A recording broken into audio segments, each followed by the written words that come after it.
আসসালামু আলাইকুম প্রিয় বিনিয়োগকারী ভাই বোনেরা। প্রতিদিনের ন্যায় চলে আসলাম আজও শিক্ষামূলক কার্যক্রম আজকের পুঁজিবাজার।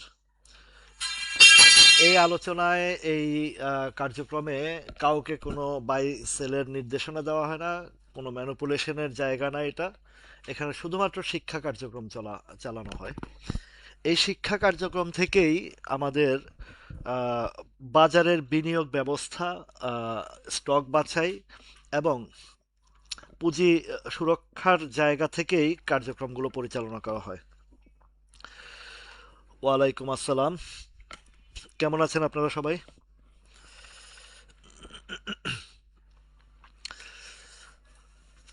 তো গতকালকেও আমরা বেশ আলাপ আলোচনা করেছি। আলহামদুলিল্লাহ ভালো আছি। আপনাদের অশেষ আল্লাহর অশেষ মেহেরবানি এবং আপনাদের দোয়ায় দিন যায়, মাস যায়, বছর যায়, কিন্তু আমাদের আহ, রাষ্ট্রীয় ব্যবস্থা বলেন বা জনগণের ভাগ্য বলেন, সে একই রয়ে যায়। এমন একটি বেড়াজালের মধ্যে আমরা আহ, এমন একটি বেড়াজালের দেশের মধ্যে আমরা বসবাস করি। আমরাই আমাদের নিজেদের শত্রু।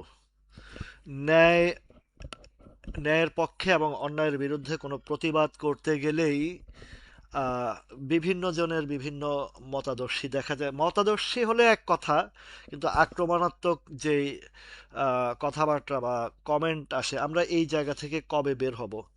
জাতীয় ইস্যুতে আহ, একটা এর আগেও আমি একটা ভিডিওতে বলেছি যে ভিকটিম যে কোনো একটা অন্যায়ের প্রতিবাদ এবং ন্যায়ের পক্ষে জোরালো বক্তব্য, সেটা শুধু ন্যায় অন্যায়ের প্রতিবাদ করা হয়, ন্যায়ের পক্ষে এবং অন্যায়ের বিরুদ্ধে প্রতিবাদ করা হয়।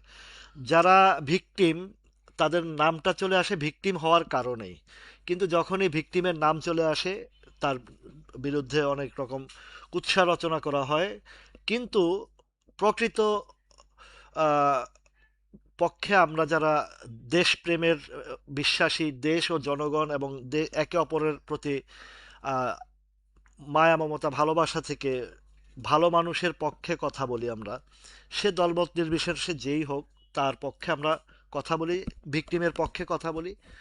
সাগররুনি হত্যা, আবরার ফাহাদ হত্যা, সোহাগী, তনু, রেনু, আহ, বিশ্বজিৎ, এরপরে যারা সর্বশেষ যেটা আমাদের ওসমান হাদি, এসব এই ভিকটিম ব্যক্তিদের যারা হত্যা করেছে, তাদের বিরুদ্ধে আন্দোলনের ভাষা বলতে গেলে, প্রতিবাদের কথা বলতে গেলেই আহ, রাজাকার এই সেই এই ট্যাগ লাগানো হয়। বিগত 17 বছর আমরা দেখেছি রাজাকার রাজাকার বলতে বলতে মুখ দিয়ে ফেনা বের হয়ে গেছে। আহ, পাকিস্তান পাঠিয়ে দেয়, বিভিন্ন দেশে পাঠিয়ে দেয়। এই রকম করতে করতে নিজেরাই আজকে দেশান্তরী হয়েছে, নিজেরাই আজকে দেশ ত্যাগ করেছে, পালাতে বাধ্য হয়েছে। এখনো সেই একই সুর। আগে জামাত বিএনপির একটা ট্যাগ লাগানো হতো, এখন শুধুমাত্র জামাত ট্যাগ লাগানো হয়, জামাত জামাত জামাত জামাত, এই রাজাকার রাজাকার রাজাকার, পাকিস্তানি পাকিস্তানি পাকিস্তানি। তো যারা এগুলো করতেছেন, তারা যদি পূর্ব ইতিহাস থেকে যদি শিক্ষা গ্রহণ না করেন, তাদের আহ, কপালেও এই ধরনের দুর্গতি দুর্দশা হবে। আমরা দেশ ও জনগণের স্বার্থে কাজ করছি। আমরা যারা কাজ করছি দেশ ও জনগণের সাথে, ন্যায়ের পক্ষে অন্যায়ের বিরুদ্ধে, আমাদের জোরালো প্রতিবাদ অলওয়েজ থাকবে। আর সত্যের প্রতিবাদ কেউ দমাতে পারবে না। সত্য উজ্জ্বল নক্ষত্রের মতন জল করে জ্বলবে। কিন্তু ভীরু কাপুরুষ দাসত্বের জেলখানায় যারা আবদ্ধ, তারাই এই ধরনের ট্যাগ লাগাবে এবং একটা সময় তারা নিজেরাও বিলীন হয়ে যাবে। একটি স্বাধীন চেতা সিংহ তার নিজস্ব শক্তিতে চলে, কিন্তু দাসত্বের শৃঙ্খলে যারা বন্দী, ওই পশুর ন্যায়, পশুর সামনে যখন খাবার নিয়ে যায় আহ, একটা খাঁচার সামনে, সে ছটপট করে শুধু খাবারের জন্য। আমরা তাই দেখছি, সে মুক্তির জন্য কখনোই চেষ্টাও করে না। কেননা তার প্রয়োজন শুধু হালুয়া রুটি, বিরিয়ানির প্যাকেট, এর বাহিরে কিছু তারা চিন্তা করতে পারে না, দেশ ও জাতির চিন্তা করতে পারে না। তদ্রূপ আমাদের দেশেরও একদল দলকানা আছে, সে যেই দলেরই হোক, জামাত হোক, বিএনপি হোক, আওয়ামী লীগ হোক, যেই দলেরই হোক, দলকানা আছে। তারা কেউ যদি একটা ন্যায়ের পক্ষে অন্যায়ের বিরুদ্ধে প্রতিবাদ করে, তখনই তাকে এক এক সময় এক এক দলের ট্যাগ লাগানো হয়। এই যে নিকৃষ্ট মনা, ব্রেনলেস বলি আমি এদেরকে, কেননা শুধু কাগজে কলমে সার্টিফিকেট থাকলেই শিক্ষিত হওয়া যায় না। শিক্ষিত হতে হলে মানবতা দরকার, শিক্ষিত হলে মনুষ্যত্বের দরকার। সে মনুষ্যত্বের জায়গায় যদি না থাকে, সার্টিফিকেটধারী, আহ, বড় বড় ডিগ্রিধারী, ওইগুলা পশুর ন্যায় জীবনযাপন করে। অন্যের চাটুকারিতা করা, নেতার চাটুকারিতা করা, বিভিন্ন দেশের চাটুকারিতা করা, এদের এই স্বভাব জীবনেও পরিবর্তন হবে না। এরা, একটাই কথা বলছি, যে এটা খাঁচায় বন্ধু প্রাণীর মতনই তাদের জীবনযাপন, প্রাণীর মতনই তাদের চিন্তাধারা। সিংহের সামনে যখন, খাঁচায় বন্দি সিংহের সামনে যখন মাংস নিয়ে যাওয়া হয়, সে মাংসের জন্য ছটপট করে, কিন্তু সে মুক্তির জন্য ছটপট করে না। ওই ওই ওই মানুষগুলোই হচ্ছে সেই রকম মানুষ। যাই হোক, আমাদের প্রতিবাদ, আমাদের ন্যায়ের পক্ষে অন্যায়ের বিরুদ্ধে যে স্লোগান, ইভেন এই বাজারের বিষয়েও আমি সেই শুরু থেকেই অনেক প্রতিবাদী কণ্ঠ উঠেছে। আর বিপ্লবী ভাষা, এই মানে তোষামতকারী প্রতিবাদ করে কোনো লাভ নাই। যদি বাঘের মতন গর্জন দিয়ে যদি প্রতিবাদ না করা যায়, সেই প্রতিবাদের কোনো ফলন আসে না। যেটা বিপ্লবীরা করেছেন, সমসাময়িক যেই গালিগালাজ করেছেন, সেটা সমসাময়িক উপযুক্ত জায়গায় গালিগালাজ করেছেন। কারণ ভদ্র ভাষায় বলে যখন 17 বছর বিভিন্ন সকল দল একসাথ হয়েও পারেনি স্বৈরাচার ফ্যাসিস্টকে বিতাড়িত করতে, খুনি, লুটপাটকারী, বিডিআর হত্যাকারী, আমাদের সন্তানদের হত্যাকারী, তাদেরকে 17 বছর দেখেছি বহু পটর পটর করার নেতা সারা বাংলাদেশ থেকে লোক জড়ো করে আনছে ঢাকায়, 5 মিনিটে পুলিশের দৌড়ানির সাথে এদের অস্তিত্ব বিলীন হয়ে গেছে। তারাই আজকে অনেক বড় বড় কণ্ঠে, বড় বড় গলায় কথা বলে। লজ্জা থাকা উচিত এদের, ন্যূনতম লজ্জাবোধ নাই। আর যে বিপ্লবীরা দেশ স্বাধীন করছে, আমাদের সন্তানেরা, আমাদের আহ, সন্তান সমতুল্য ছেলে মেয়েরা, তাদেরকে আজকে ট্যাগ লাগানো হয়, তাদেরকে আজকে গালিগালাজ করানো হয় প্রতিবাদের ভাষায়। তাদের, যারাই প্রতিবাদ করতে যায় তাদেরকে ট্যাগ লাগানো হয়। তো যারা ট্যাগ লাগাচ্ছেন, আজকে হয়তো বা, হ্যাঁ, এই যে বালুর ট্রাক সরাইতে পারে নাই, কিন্তু জানা যায় লক্ষ কোটি মানুষ, এরা সেদিন কোথায় ছিল? প্রশ্নের কোনো উত্তর আছে এদের কাছে? আজকে শেয়ার বাজার নিয়ে কোন দলটা কথা বলছে, আপনাদের কাছে আমার প্রশ্ন রয়ে গেল। বিএনপি বলেন, জামাত বলেন, আওয়ামী লীগের সময় আওয়ামী লীগ বলেন, কেউ কি আমাদের পাশে কেউ দাঁড়িয়েছে? কোনো একটা মানুষ কি, কোনো একটা দলের নেতা এসে বলেছে যে পুঁজিবাজারের এই অবস্থা কেন? ঠিক বলেছেন ডাক্তার আমিন ভাই। এটা মানে এতটা ঘিলুলেস হয়ে গেছে, এতটা ব্রেন ড্যামেজ হয়ে গেছে, এদের ন্যূনতম শিক্ষা বা ন্যূনতম যে কমন সেন্স, ন্যূনতম যে বিবেক, সে বিবেক তাদের মৃত হয়ে গেছে। এইখানে আমার লাইভে দেখে, কিন্তু কমেন্টে যখনই আমি প্রতিবাদী কথা বলি, তখনই দেখা গেছে কিছু কিছু আছে। তো এদের কথা কি বলবো বলেন? নির্লজ্জকে আপনি কয়দিন লজ্জা দিবেন? যার লজ্জা শরম আছে, বিবেক আছে, বুদ্ধি আছে, তাকে আপনি একটা কথা বললেই বুঝে যাবে, ইশারাতে বুঝে যাবে। কিন্তু নির্লজ্জ বেহায়া জাতিকে আপনি কত বলবেন? তখন কেউই বলবে না। আমি দলমত নির্বিশেষে সবার কথাই বলি। আমি, আমাকে যারা আমার এই এই এই ফেসবুকের যারা ফ্রেন্ড লিস্টে সে 12 সাল থেকে আছে, তারা জানে যে আমার প্রতিবাদী কণ্ঠ ছিল শুরু থেকে, এবং আমার প্রতিবাদী কথা, পোস্ট এবং ভিডিও অলওয়েজ, সেই স্বৈরাচার হাসিনার সময় আমার একটা আইডি পর্যন্ত ডিসেবল করে দেওয়া হয়েছে। আমি জিও পলিটিক্স নিয়ে, এই এশিয়া বেল্টের একটা বিষয় নিয়ে লিখেছিলাম, যেটা বর্তমানে চলমান অবস্থান আছে। আজ থেকে আরো 10 বছর, 11 বছর আগে আমার সেই লেখাটা ছিল।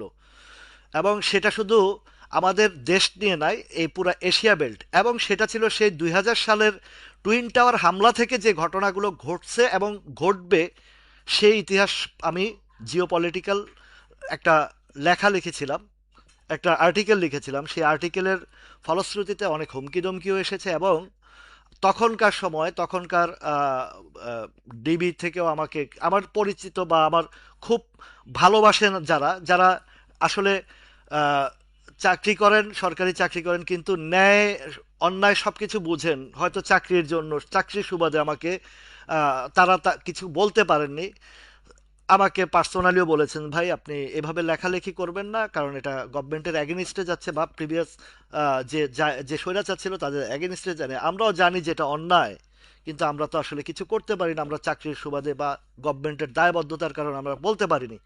কিন্তু তখনও আমি বলে আসছি, তখনও আমার এই ভাষা ছিল। এবং এই জুলাই বিপ্লবের আগেও আপনারা যদি আমার এই এই পেজের, আমার সেই 19 সাল থেকে এই পেজটা আমি যখন খুলেছি, এই আইডিটা, সে 19 সাল থেকে যদি আপনারা আমার প্রিভিয়াস হিস্ট্রি দেখেন, তাহলে আপনাদের হয়তো, যারা বলেন যে আগে কোথায় ছিল, লুঙ্গির নিচে ছিল, এই জাতীয় যারা কথা বলে, তাদেরকে বলবো, রিকোয়েস্ট করবো আমার প্রিভিয়াস হিস্ট্রি দেখে আসতে। এবং 5ই আগস্টের আগেও, এই যে যখন ঢাকা ভার্সিটিতে আন্দোলন শুরু হয়, এই আন্দোলন সংগ্রামের ভিতরে নিজেও ভিডিও করে আপলোড দিয়েছি একের পর এক। তো যারা নির্বুদ্ধিতা বা মাথায় যাদের ঘিলু নাই, তাদেরকে বললেও কোনো লাভ নাই, কারণ ঘিলুলেস মানুষকে বোঝানোর চেয়ে আপনি তাকে বুঝাবেন যে আপনার কথা বুঝবে, আর যে বুঝবে না, ওই এক গোয়ার টাইপের লোক, এদেরকে যত কমেন্ট করবেন তারা আরও নিজের ঘাউড়ামি করবে, নিজেকে জাহির করার চেষ্টা করবে, তারা সৎ এবং সত্যর বাণী তাদের কাছে পৌঁছাবে না। এটা আল্লাহর কোরআনের একটা, যে তাদেরকে মোহর মেরে দেওয়া হয়েছে অন্তরে, তারা দুনিয়াবি এবং স্বার্থান্বেষী চিন্তা ছাড়া তার বাহিরে বের হতে পারবে না। আমি, আমার পুরা ফ্যামিলি বিএনপির সেই জিয়াউর রহমানের আদর্শের একটা সাপোর্টার, এমনকি স্থায়ী কমিটিরও আমাদের পারিবারিক লোকজনও আছেন।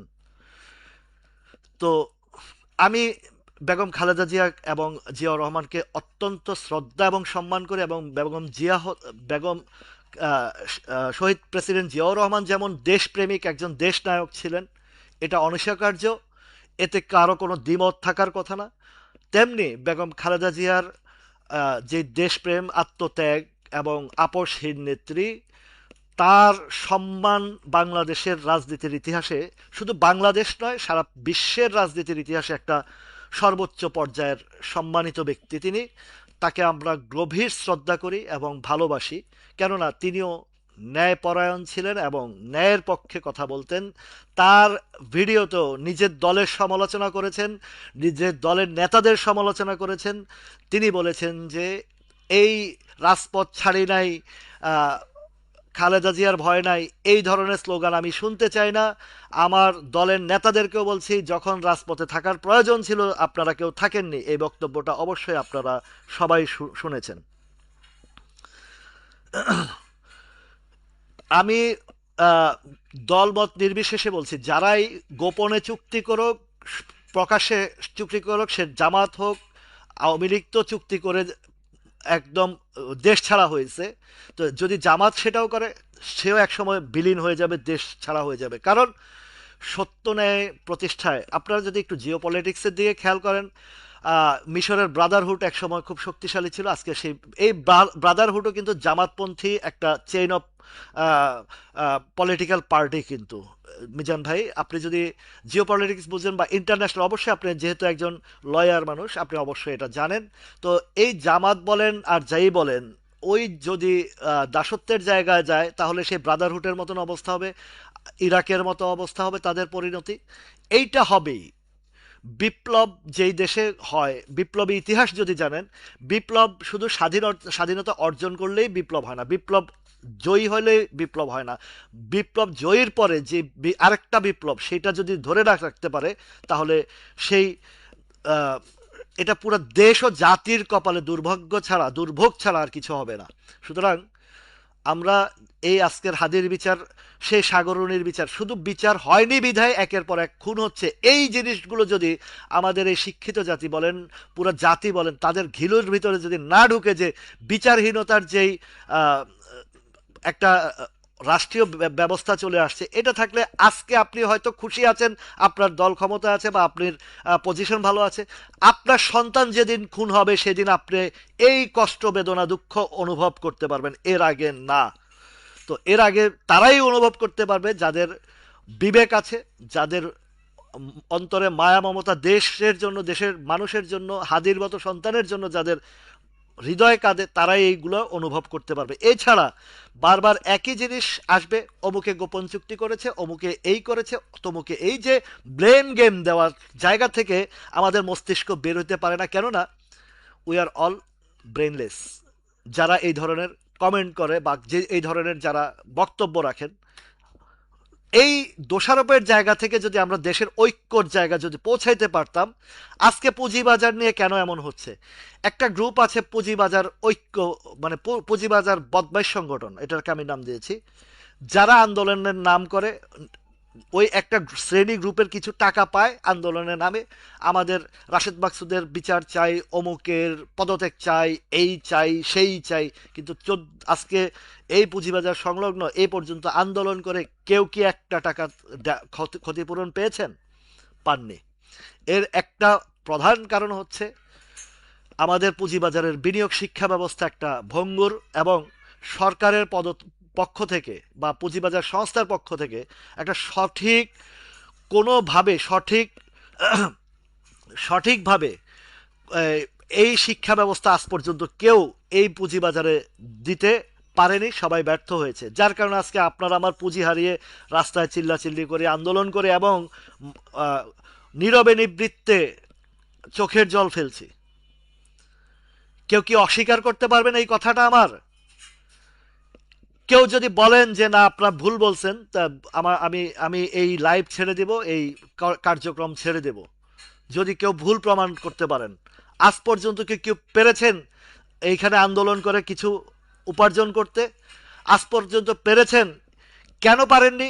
এইটাও আমি বলবো যে এই যে আমাদের মতন যারা one one side of damage brain নিয়ে ঘোরাফেরা করি, প্রকৃত জায়গা ওই যে রোগ নির্ণয় না করে আমরা ওষুধ খাই। ব্যথা হয়েছে পেটে, ট্যাবলেট খাই মাথা ব্যথার। তো ভালো হবে কোত্থেকে? আপনাকে আগে বুঝতে হবে, শিখতে হবে, জানতে হবে। আপনি আপনার জায়গা থেকে যখন কংক্রিট জায়গায় দাঁড়াবেন, তখন আপনার প্রতিবাদের ভাষা অবশ্যই সঠিক হবে এবং আপনার প্রতিবাদের ভাষা জোরালো হবে। ওয়ালাইকুম আসসালাম মনির ভাই। সুতরাং ওই দলকানা, দলভক্তি এগুলো করে কোনো লাভ নাই। আপনাকে বাস্তব চিত্র, যেটা আমাদের বেগম জিয়া শিখিয়েছেন, নিজের দলের সমালোচনা করো, নিজের দলের যারা দুষ্কৃতী আছে তাদেরকে বহিষ্কার করো। একটা নেট বলেছে, বস্তির ছেলে পেলে আইনে আন্দোলনে করে কোনো লাভ নাই, তোমরা নিজেরা শিক্ষিত হও, তোমরা নিজেরা। আহ, আমি নিজে শিক্ষিত সমাজ চাই, আমি ভালো সন্তানদেরকে চাই, ভালো ছেলে মেয়ে চাই আমার আন্দোলনে, আমার দলে। এটা বেগম জিয়ার কথা। কিন্তু আমরা অনেক কোট টাই প্যান্ট পরা শিক্ষিত মানুষও ব্রেনলেস, মানে বিবেকহীনের মতন কথা বলি। এই বাজারে সঠিক গাইডলাইন আজ পর্যন্ত আমি নিজেকে নিজে বলবো না, কিন্তু আমার যতটুকু সাধ্য আছে, আমার যতটুকু জ্ঞান আছে, আমার যতটুকু শক্তি আছে, তা দিয়ে আপনাদের পাশে দাঁড়িয়েছি। আর দাঁড়ানোতে উপকার হয়েছে কি হয় নাই, সেটা বিচার আপনাদের কাছেই রইল। এবং ভয় ভীতি, দেখা গেছে যখন মার্কেট পতন হয় তখন সব অ্যানালিস্ট, সব পারদর্শী সবগুলা ইঁদুরের গর্তে পালায়। তখন আর বাজারে কাউকে দেখা যায় না, কাউকে খুঁজে পাওয়া যায় না। একটু যে বলবেন যে ভাই আমি কি করব, সেই আপনাকে যে একটা সান্ত্বনার বাণী দিবে, সেই সান্ত্বনার বাণীর লোক পর্যন্ত এই পুঁজিবাজারের এই প্ল্যাটফর্মে খুঁজে পাওয়া যায় না যখন মার্কেটের পতন হয়। কিন্তু আমি রাসেল একা এই আজকে 8-9 মাস যাবত, সেই জুন মাস থেকে এই পর্যন্ত আপনাদের পাশে যেভাবে দাঁড়িয়েছি এবং যেভাবে কার্যক্রম চালিয়ে যাচ্ছি, এতে আপনারা কতটুকু বেনিফিট হয়েছেন সেটা আপনারাই জানেন বেশ, এবং আপনাদের বিচার বিবেচনা আপনাদের উপরেই।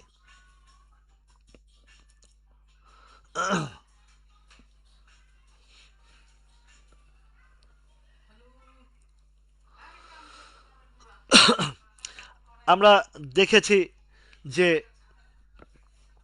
এই পুঁজিবাজারে রাঘব বোয়ালরা তাদের কিছু চেলাবেলা বিভিন্ন গ্রুপ খুলে, বিভিন্ন হোয়াটসঅ্যাপ মেসেঞ্জার গ্রুপ খুলে এবং বিভিন্ন পেজ খুলে, তো সেইভাবে আহ, তারা এই এই ঘটনাগুলো ঘটাচ্ছে, বিভিন্নভাবে ম্যানিপুলেশন করছে। এবং আপনাদেরকে বিভ্রান্তি ছড়াইছে। আর আপনাদের যেই জায়গায় শিক্ষার জায়গাটা, যেই জায়গাটা বাজারের মূল শিক্ষার জায়গা, মৌলিক বিষয়গুলো কেউ আজ পর্যন্ত তুলে না ধরার কারণেই আপনারা মিসগাইডেড হয়েছেন। যে যেটা বলছে, যেভাবে বলছে, একটা শেয়ার 3 গুণ 4 গুণ হওয়ার পরে আপনারা এন্ট্রি দিয়েছেন। আদাব সামির কুণ্ড দাদা। সামির কুণ্ড দাদা বেশ ব্যস্ত ছিলেন, জানি বছরের শেষ। সামির কুণ্ড দাদা সহ আরও যারা আছেন কর্মজীবনে আছেন, সবাই ব্যস্ত ছিলেন, যার কারণে অনেক সময় অনেকেই অনুপস্থিত ছিলেন জানি। বছরের শেষ আপনাদের ক্লোজিং থাকে, হিসাব কিতাব বিভিন্ন ধরনের বিষয় থাকে, যার কারণে আপনারা অনেকেই উপস্থিত হতে পারেননি।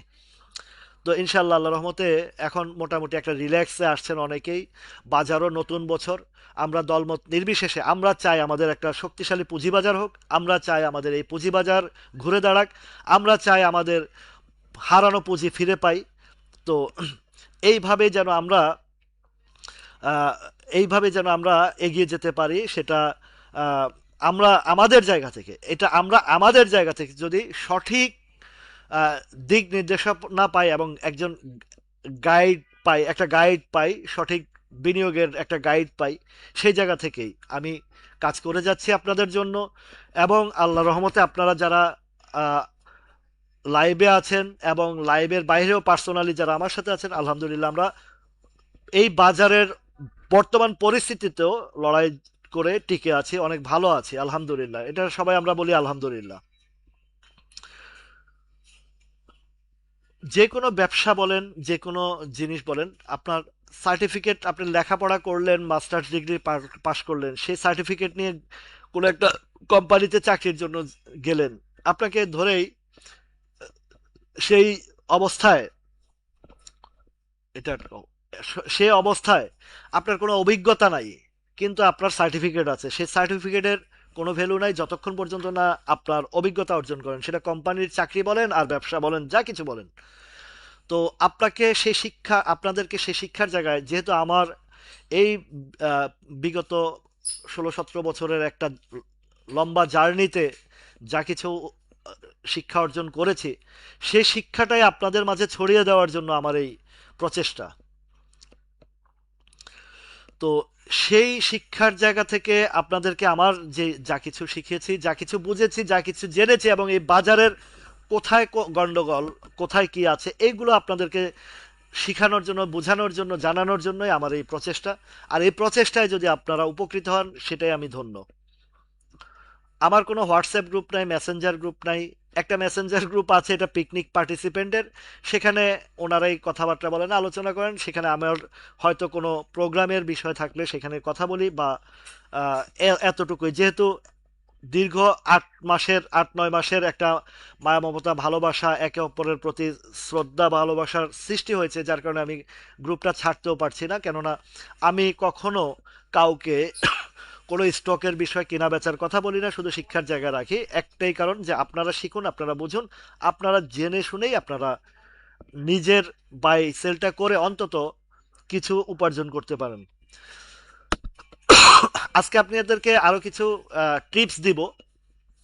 এই টিপসগুলা আপনারা আহ, কাজ করবেন। টিপসগুলো নিয়ে যদি কাজ করতে পারেন, আশা করি আপনাদের উপকারে আসবে। সেই টিপসগুলো হচ্ছে: এক, আপনাদের যে পোর্টফোলিওতে যে যে পরিমাণের কিছু কিছু স্টক অনেকের কাছে আছে, যেগুলোতে যে পরিমাণের ড্যামেজ আছে, সেই ড্যামেজ স্টকগুলো জানেন, বুঝেন বা বুঝাই যাচ্ছে যে আপনার পরিস্থিতিতে, আপনার জায়গায়, এটা মাপ দিছো?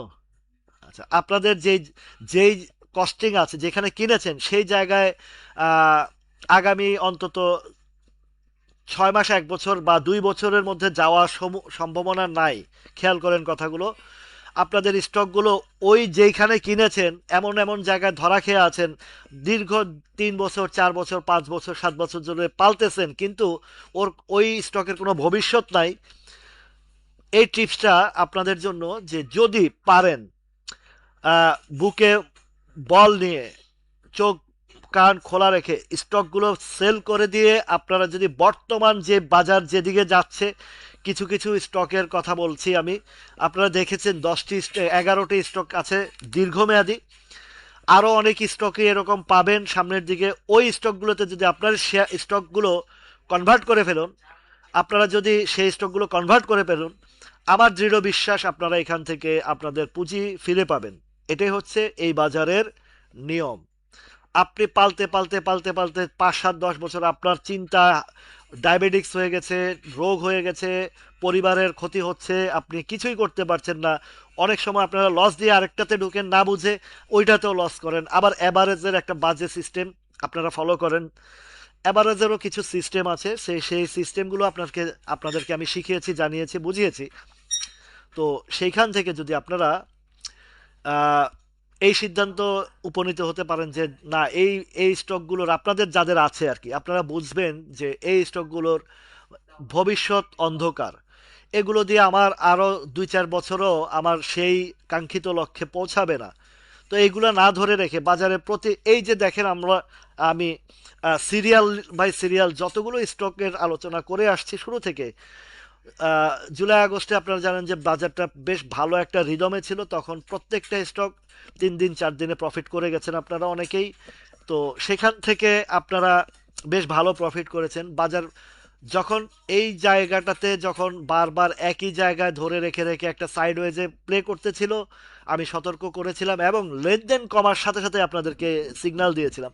তো নির্বুদ্ধিতার কারণে অনেকেই প্রফিটের টাকা সহই আবার ইনভেস্ট করে এমন ড্যামেজ হয়েছেন, যা যা লাভ করেছেন 8 লাখ 10 লাখ, তখনকার আমার লাইভ দেখে অনেকেই তখন কমেন্ট করেছেন, বলেছেন যে এরকম প্রফিট হয়েছে। আমার বোরহান ভাই রাজসাক্ষী আছেন, তো আরো অনেকেই আছেন, একাধিক লোক আছেন। তো তখন থেকে যারা আমার সাথে পার্সোনালি আসছেন, আলহামদুলিল্লাহ অনেকের লস রিকভারি হয়ে গেছে, অনেকের 50-80% উপরেও রিকভারি হয়ে গেছে, অনেকের লস রিকভারি করে প্রফিটেও চলে আসছেন। তথাপিও যারা ভালো ভালো স্টকগুলোতে আটকা পড়েছেন তাদেরকে বলেছে ধৈর্য হারানোর কিছু নাই। এই পতনের মার্কেটে আপনাদেরকে যে মনোবল এবং শক্তি সঞ্চয় করিয়েছি আমি, তাতেও অনেকে ভালো অবস্থানে আছেন। অনেক স্টক এই 3 মাসের পতনের পরেও আবার একটুখানি ইউটার্নের সাথে সাথে লস রিকভারি হয়েও প্রফিটেও চলে গেছে, এরকম স্টকও আপনারা দেখেছেন। তো সে যাই হোক, এখন এই টিপসটা যেটা দিলাম আপনাদেরকে, এটা যদি আপনারা একটু গভীরভাবে চিন্তা ভাবনার মধ্যে রেখে আপনারা যদি ডিসিশন নিতে পারেন, তাহলে এটা ডিসিশন আপ টু ইউ। আপনারাই ডিসিশন নেবেন। আপনাদের যেই আহ, দুর্বল কোম্পানি বা একদম আর ভবিষ্যতে সহজে অন্তত মিনিমাম 1-2 বছরের মধ্যে রিকভারি হওয়ার কোনো সুযোগ নাই, এই জাতীয় স্টকগুলো, বিশেষ করে আপনাদেরকে আমি গতকালকেও বলেছি, যেসব শেয়ার বিগত 1-2 বছরের মধ্যে বা এই বছরের মধ্যে যেগুলো ডাবল রিডাবলের খেলা হয়ে গেছে এবং ডাবল রিডাবলের উপরে চলে গেছে, এবং আপনারা যারা উপরে আটকা পড়ে আছেন, ওইসব স্টক আগামী 3-4-5 বছর ওই কাঙ্ক্ষিত লক্ষ্যে যেখানে আপনারা আটকা পড়েছেন একদম টপ লেভেলে, এই সব জায়গা আপনারা দেখবেন না। যেমনটি অনেকগুলো স্টকের কথাই আমি আপনাদেরকে বলতে পারি। যেমন পদ্মা অয়েল 2013 সালে স্টকটি 155 থেকে 500 টাকা গেছে। সে 500 টাকা যাওয়ার পর যখন নামছে, আজও অবধি সেই 2013 সাল থেকে আজ পর্যন্ত ওই 500 টাকা, 400 টাকা, 300 টাকা যা আর কখনোই যায়নি। এই 180-90 থেকে হয়তো 200-250 পর্যন্ত গেছে, কিন্তু যারা 400-500 টাকায় কিনেছে পদ্মা অয়েল, তারা আজও অবধি মুক্তি পায় নাই। ওয়ালাইকুম আসসালাম রাহুল ভাই, আছি আলহামদুলিল্লাহ। রাহুল ভাই, আপনার সাথে আমি লাইভের পরে কথা বলবো, পার্সোনালি বিজনেসের বিষয়ে কথা আছে। তো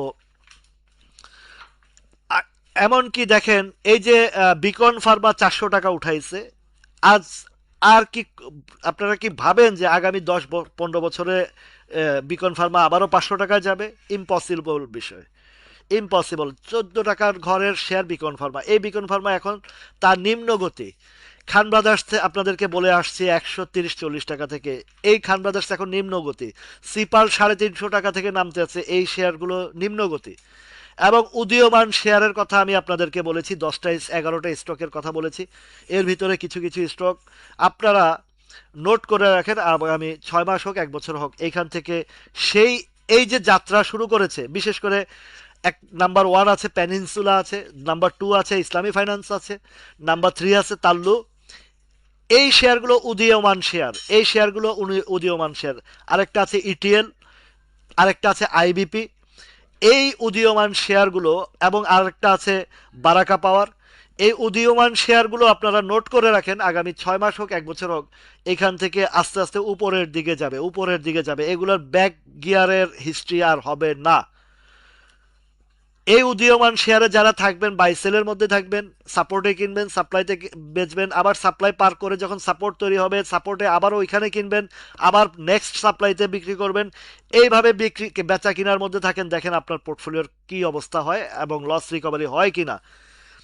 এই বিষয়গুলো আপনাকে স্টক চয়েসের জায়গায় যদি আপনি ঠিক সঠিক নির্ণয় না করতে পারেন, আপনি ওই যে একটা হিসাব যদি করেন এটা ওই আকাশের থেকে নামছে এখন, এটাই মনে হয় পাতাল, এইখানে কিনলে মনে হয় লাভ হবে, এটা হচ্ছে আপনাদের বাজে চিন্তা ভাবনা। অনেকেই চিন্তা করেন যে খান ব্রাদার্স 260 টাকা থেকে 238 টাকা থেকে নামছে, অনেকে 100 150 টাকার ঘরেও কিনছে। অনেকে 150 টাকা থেকে যখন 100 টাকা আসছে ভাবছে যে এটা 150 টাকা থেকে আসছে, 100 টাকা কিনলে মনে হয় লাভ হবে, সেখানেও ক্ষতি হয়েছে। 100 টাকা যারা কিনছে তারা ভাবছে যে এটা হয়তো 80 টাকা, 80 টাকা যখন আসছে তখন ভাবছে যে এখান থেকে হয়তো বা আবারও লাভ হবে।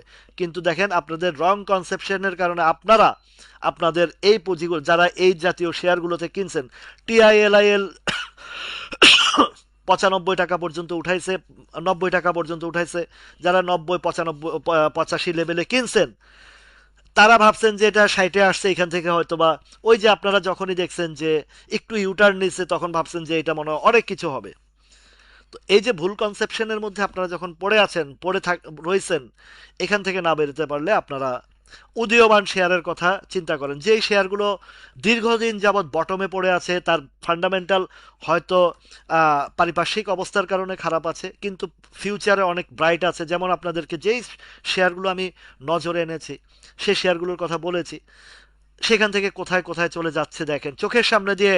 12 টাকার 11 টাকার পেনিনসুলা গতকালকে 20 টাকা পর্যন্ত হিট করেছে, গত আহ, কালকেই, হ্যাঁ 20 টাকা পর্যন্ত হিট করেছে পেনিনসুলাটা গত আহ, বৃহস্পতিবারের দিন। অথচ 11 টাকায় আপনারা অবহেলা করেছেন যে এটা জেট কোম্পানি, এটা এই, এটা সেই, অনেক ধরনের কমপ্লেন করেছেন। কিন্তু আজকে হাই আফসোস করতেছেন যে আমি যদি 11 টাকায় কিনতাম আজকে তো আমার অনেক বড় একটা লস রিকভারি হয়ে যেত। আমি যদি ইসলামী ফাইন্যান্স 6 টাকায় কিনতাম আজকে আমার লস অনেকখানি রিকভারি হয়ে যেত। আমি যদি তাল্লু 5 টাকায় কিনতাম আজকে আমার লস অনেকখানি রিকভারি হয়ে যেত। এই জাতীয় শেয়ারগুলো কিন্তু আপনাদের চোখের সামনে আমি দেখিয়ে দেখিয়ে দিয়েছি, কিন্তু অনেকে যে কাজটা করছেন যে আরে ভাই বলছে এটা বাড়বে না, না বাড়বে, ওই যে আপনারা আহ, এটা অনেকটা যে বলছে বাড়লে কিনবো, কিন্তু যখন বলি তখন কারো বিবেকে ঢুকে না যে আসলে এই লোকটা যে একটা ফিউচার দেখে, ফিউচার আন্দাজ করে, বা আন্দাজ না, ফিউচারের বিষয়বস্তু ঘাটাঘাটি করে উনি এই স্টকটা আমাদেরকে বলেছেন। কেননা আমি আপনাদেরকে কেনা বেচার কথা কখনোই বলি না, কেননা পুঁজি আপনার, লাভ আপনার, ক্ষতি আপনার। যার কারণে আমি আপনাদেরকে একদম জায়গা থেকে এই, যেন আপনারা ক্ষতিগ্রস্ত না হন এবং কোনোভাবে যেন ব্লেম গেম না করতে পারেন যে আপনি বলছেন, এইরকমও সাউন্ড আসছে, এরকমও অনেকেই বলছেন যে আপনি বলছেন কিনতে, আমি কিনছি। ভাই আমি কখনো কাউকে কিনতে বলি না। তো এইসব জায়গা থেকেও কমপ্লেনে চলে আসে, অনেকেই করেন। তো কষ্ট হয়, দুঃখ হয়, এত কষ্ট করি আপনাদের জন্য। তো অনেকে আপনারা এই ধরনের যখন ব্লেম গেম করেন তখন আসলে খুবই ব্যথিত হই যে নিঃস্বার্থে আপনাদের জন্য কাজ করে বিনিময়ে কিছুই চাইনি, শুধু চাইছি একটাই, আপনারা ভালো থাকুন। আমি সবসময় চাইছি আপনারা, আপনাদের পুঁজি ঠিক থাকুক, বাজার ঠিক থাকুক, তাহলেই আমার সার্থক। আপনাদের ভালোবাসা পেলেই আমার যথেষ্ট, দোয়া ভালোবাসা এটুকু পেলেই যথেষ্ট। তো আমার যেটা এই বাজারের মধ্যে যখন যে বিষয়বস্তু ভালো লাগে, যেমন দেখেন ইন্স্যুরেন্স সেক্টর থেকে আমি বারবার আপনাদেরকে বলে আসছি সেই আহ, অক্টোবর নভেম্বর থেকেই বলে আসছি ইন্স্যুরেন্স সেক্টর। অথচ এই ইন্স্যুরেন্স সেক্টর নিয়ে জুলাই আগস্টের দিকে আমাকে অনেকে রিকোয়েস্ট করছেন, ভাই ইন্স্যুরেন্স সেক্টর নিয়ে কেন কথা বলেন না। আমি ইন্স্যুরেন্স সেক্টর নিয়ে এই কারণে তখন কথা বলি না যে ইন্স্যুরেন্স তখন সিজন না, কেননা তখন দেখেছেন যে ইন্স্যুরেন্স সেক্টরটা একদিন প্লে করে এর পরের দিন থেমে যায়, একদিন প্লে করে এরপরে থেমে যায়, একদিন প্লে করে, এই অবস্থানে ছিল। আমি জানি যে ইন্স্যুরেন্সের সেক্টরটা আসবেই ডিসেম্বর ক্লোজিংকে সামনে রেখেই ধীরে ধীরে কালেকশন চলবে। কালেকশন হইলে ডিভিডেন্ডের মুহূর্তে তাদের আপনার পাওয়ার প্লে যেটা হওয়ার সেটা হবে। এখন আপনার সিজন হচ্ছে আম, সিজন হচ্ছে আম, আপনি যদি শীতের সিজনের ফল খোঁজেন তাহলে কি লাভ হবে? হবে না। যার কারণে আমি আহ, এই সেক্টরটা নিয়ে কখনোই আগে আলোচনা করিনি। আলোচনা যখন করেছি যে অক্টোবর নভেম্বর থেকে, যে এখন থেকে আপনারা গোছাইতে থাকেন, যেহেতু সবগুলো ফ্ল্যাট রেটে আছে, একদম বটম সাইডে আছে, এই বটম সাইডের শেয়ারগুলোতে আপনারা ফলো করেন। দেখেন এই যে ম্যাগনা ইন্স্যুরেন্স, আইসিআইসিএল বা এই জাতীয় যে যেগুলো বটম প্রাইসে ছিল এখনো আছে। আইসিআইসিএল একবার 22 টাকা থেকে আপনাদেরকে আলোচনা আনছিলাম। তো আইসিআইসিএল যখন 22 টাকা একবার ছিল, আমরা আলোচনা আনছি, 3 দিনের মাথায় 25 টাকা হিট করছে। এরপর থেকে আবার একটু কারেকশন আসে, 20 টাকা পর্যন্ত আসছে। এই 20 টাকার ঘরে যখন আসছে, 21 টাকার ঘরে যখন আসছে, তখন হিউজ ভলিউম আমি নিয়েছি এবং কিছু প্রফিট টেকিংও করেছি 23, 70, 80-র দিকে। আবারও এখনো কিনছি, আরো কিনতেছি, কিনবো। এরপরে আবার আরো অনেকগুলোই আছে। রাইট। সময়টা খুব ইম্পর্টেন্ট, সময়টা খুবই ইম্পর্টেন্ট। এইখানে আপনাদেরকে সময়টা ক্যালকুলেশন কোন সেক্টর, ইভেন আরো একটা সেক্টরের কথা বলি, সেটা টেক্সটাইল সেক্টর। আমি কিন্তু কখনো আলোচনা আনিনি বিগত প্রিভিয়াস হিস্ট্রিতে টোটাল সেক্টরটা নিয়ে। তার মধ্যে কিছু কিছু, যেমন আমি কেডিএস আর সিমটেক্সের আলোচনা তখন এনেছিলাম যখন এটা 15, 16, 17 টাকার ঘরে ছিল, সেখান থেকে সিমটেক্স ডাবল হয়েছে, আর ফ্যাক্ট ডিলটা 21 টাকা পর্যন্ত আসছে। তখনও অনেকে বলছে ভাই এই দুইটার মধ্যে কোনটা বেটার বা কোনটা নিব। তা আমি নিব কোনটা সেটা বলি নাই, বলছি যে সিমটেক্স এবং ফ্যাক্ট ডিলের মধ্যে সিমটেক্সটা বেটার মনে হয় আমার কাছে, প্যাটার্ন এবং পজিশন। কেননা ফ্যাক্ট ডিল আজ থেকে আরো 8, 9 বছর আগে একবার কিনছিলাম আমি। কেনার পরে সেটা মনে হয় সম্ভবত 21, 22 টাকা কিনছিলাম, 24 টাকা সেল দেয়নি। তখন এই এই বিষয়গুলো এতটা গভীর জ্ঞান ছিল না বিধায় পরবর্তী নামতে নামতে 12 টাকা চলে আসছিল। কিন্তু আমি তো বান্দা, নাছর বান্দা, ফ্যাকডিল কোম্পানিটা ভালো। তো তাও 7, 8 মাস পরে আবার আমার কিনা জায়গায় গেছে, আর আমি তখন আহ, বেরিয়ে আসছি। এরপর থেকে আমি আর কখনো ফ্যাকডিলে ইনভেস্ট করিনি, কেননা এটা একটু স্লো আইটেম। আপনাদেরকে বলেছিলাম যে কিছু কিছু স্টক আমার খুব অ্যালার্জি টাইপের স্টক আছে এখানে, এগুলোর দিকে আমি তেমন একটা মনোনিবেশ করি না বিশেষ। এখন এর আগে কিছুদিন আগেও আপনাদেরকে একটা জিনিস বলেছিলাম, একটা কথা বলেছিলাম, জানি না কার কার মনে আছে সেটা। সেটা হচ্ছে যে স্পিনিং সেক্টর নিয়ে আমি বলেছিলাম যে বাজার যদি স্টেবল হয় বা গভর্নমেন্ট যদি পরিবর্তন হয়, এই বাজারে একটা সেক্টরের বুমিং হবে, সেটা হচ্ছে স্পিনিং সেক্টর। আপনাদের মনে আছে কিনা জানি না, যারা যেমন অ্যাডভোকেট মিজান ভাই আছেন, ওনার হয়তো মনে থাকার কথা, টিপু ভাই আছেন, বা যারা আমার পুরনো যারা ভাই ব্রাদার আছেন, তাদের হয়তো মনে থাকার কথা যে টেক্সটাইল সেক্টরের যদি কখনো বুমিং হয় সেটা হবে স্পিনিং সেক্টর। সেই স্পিনিং সেক্টরের যে বুমিংটা অলরেডি আপনারা টের পাচ্ছেন, কিন্তু আপনার অ্যাপেক্স স্পিনিংটা দেখলে আপনারা বুঝতে পারবেন যে স্পিনিং সেক্টরের কি ধরনের বুমিং হয়েছে, হচ্ছে বা হতে যাচ্ছে। এই অ্যাপেক্সের পরে আর তাল্লু স্পিনিং তো আমি সেই জুলাই মাসে একবার বলেছিলাম, আমার টিপু ভাই 1 লাখ শেয়ার কিনছিল 5 টাকায়, 6 টাকা 10, 20 পয়সায় সেল করে দিয়েছেন। এবং ওই সময় আমার এই লাইভ দেখে যখন বুঝতে পারছেন যে না, প্রফিটের বিকল্প নাই, উনি নিয়ে নিয়েছেন। এ পর্যন্ত এই পর্যন্ত 3 বার, এই যে মোস্তফা ভাইয়ের মনে আছে, আমি বলেছি যে এই টেক্সটাইল সেক্টরের মধ্যে বা এই গার্মেন্টস সেক্টরের মধ্যে আমি কিন্তু আপনাদেরকে বলেছিলাম, এবং এই যে মোস্তফা ভাইয়ের মনে আছে কথাটা, যে এই সেক্টরটার একটা বুমিং হবে, এবং কেন হবে, কি কারণে হবে, তাও আপনাদেরকে বিশ্লেষণ করে বলে দিয়েছিলাম। আজকে দেখেন সেই অ্যাপেক্স স্পিনিং এর যদি বটম প্রাইসটা ধরি আমি, একদম বটমটা ধরি, মাত্র 73 টাকার শেয়ারটা, মাত্র 73, বা আরো নিচেও হয়তো বা আছে কিনা আমি জানি না, যে রিসেন্টলি যেটা 23 সালের ঘটনাটা, এর আগেও থাকতে পারে প্রিভিয়াস হিস্ট্রিতে, বাট আমি রিসেন্টলি যেটা 23 সালের ঘটনাই, এটা যখন 73 টাকা ছিল, আজকে দেখেন সেই শেয়ারটা গত কিছুদিন আগেও এই নভেম্বরের 25শে নভেম্বরও ছিল 138 টাকা বা 125 টাকা, 20 টাকার ঘরটা। আর যদি আমরা জুলাই মাসটা ধরি, জুলাই ছিল 84 টাকা। সে 84 টাকা, 85 টাকা বা আর একটু আগেও যদি ধরি, মানে আমাদের এই বর্তমান 24-এর 24 সালেও যদি আমি ধরি, এই 24 সালের অক্টোবর নভেম্বরের দিকে দেখেন, এই 24 সালের নভেম্বরের সময়ও এই শেয়ারটা 97 টাকা ছিল, আরো নিচেও আসছে। এই যে কিশোর কুমার দাদারও মনে আছে কথাটা। তো এখন দেখেন সেইখানে থেকেও আরো নেমে 73 টাকা নেমেছিল। আজকে অ্যাপেক্স স্পিডিং 193 টাকা। গতকালকে এর উপরের রেঞ্জটা খুঁজে না পেয়ে ফিবোনাচি দিয়ে টেনে দেখেছি এটা 200 প্লাসে যাওয়ার মতন, 215 টাকা পর্যন্ত যাওয়ার মতন অবস্থান এখনো পর্যন্ত দেখা যাচ্ছে। এদিকে আরএসআই 82, এ যদি 215 টাকা যায়, আরএসআই হয়তো 90 টাকা গিয়ে হিট করবে, সেখানে গিয়ে হয়তো বা একটা সেল প্রেশার আসবে। এরপরে দেখেন তাল্লু স্পিনিংটা, দেখেন এই কথাটা, এই স্পিনিং সেক্টরের কথাটা আমি আজকে বলি নাই, এই স্পিনিং সেক্টরটার কথা বলেছি আজকে থেকে 4-5 মাস আগে। 4-5 মাস আগে দেখেন এই যে ভবিষ্যতের যে বিষয়গুলো, এই তো আলমগীর ভাই চলে আসছেন।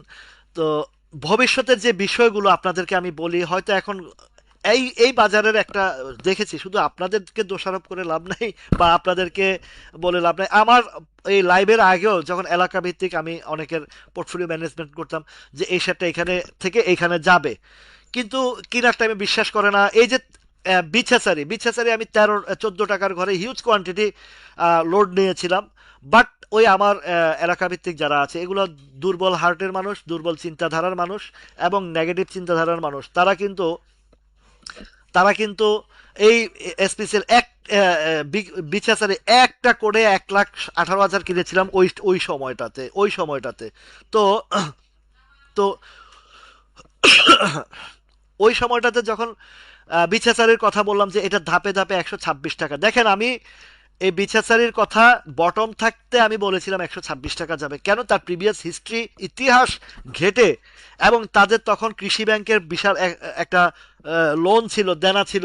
আবার এই বিছাচারির হিস্ট্রি অনেকেই জানেনই না এটা কোথায় ছিল, কি ছিল বিছাচারি কার্যক্রম, অনেকেই বলতে, আমার মনে হয় 95% লোক জানেই না বিছাচারির কার্যক্রম কি ছিল। এটা ছিল এই কক্সবাজারে, এই যে যেটা এখন মেরিন ড্রাইভ, এটা যে মেরিন ড্রাইভ এর পাশে একটা জায়গায় বিছাচারির এই হ্যাচারি ছিল। সেখান থেকে যখন এই মেরিন ড্রাইভ করা হয়, তো সেইখানে এই বিছাচারির জায়গা অধিগ্রহণ করে সরকার। কিন্তু সেই জায়গাটা আগেও সরকার থেকে তারা লিজ দিয়ে করার কারণে তারা একটা ক্লেম করেছিল যে আমরা আমাদের এত 100 কোটি টাকা ক্ষতি হয়েছে, ক্ষতি পূরণের দাবি জানিয়েছে গভর্নমেন্টের কাছে। অন্যদিকে কৃষি ব্যাংকের কাছে দেখেন, আমি কোনো স্টকে ইনভলভমেন্ট হওয়ার আগে, স্টকে ঢোকার আগে সর্বপ্রথম চিন্তা করি বা খোঁজখবর নেওয়ার চেষ্টা করি কোম্পানির আন্তপাদ্য, আমি বিষয়গুলো আহ, বের করার চেষ্টা করি। কেননা আমি একটা জায়গায়, রাইট, আলমগীর ভাই 5 টাকায় ছিল এটা। তো এ বিছাচারির কৃষি ব্যাংকের লোন ছিল। তারপরে আহ,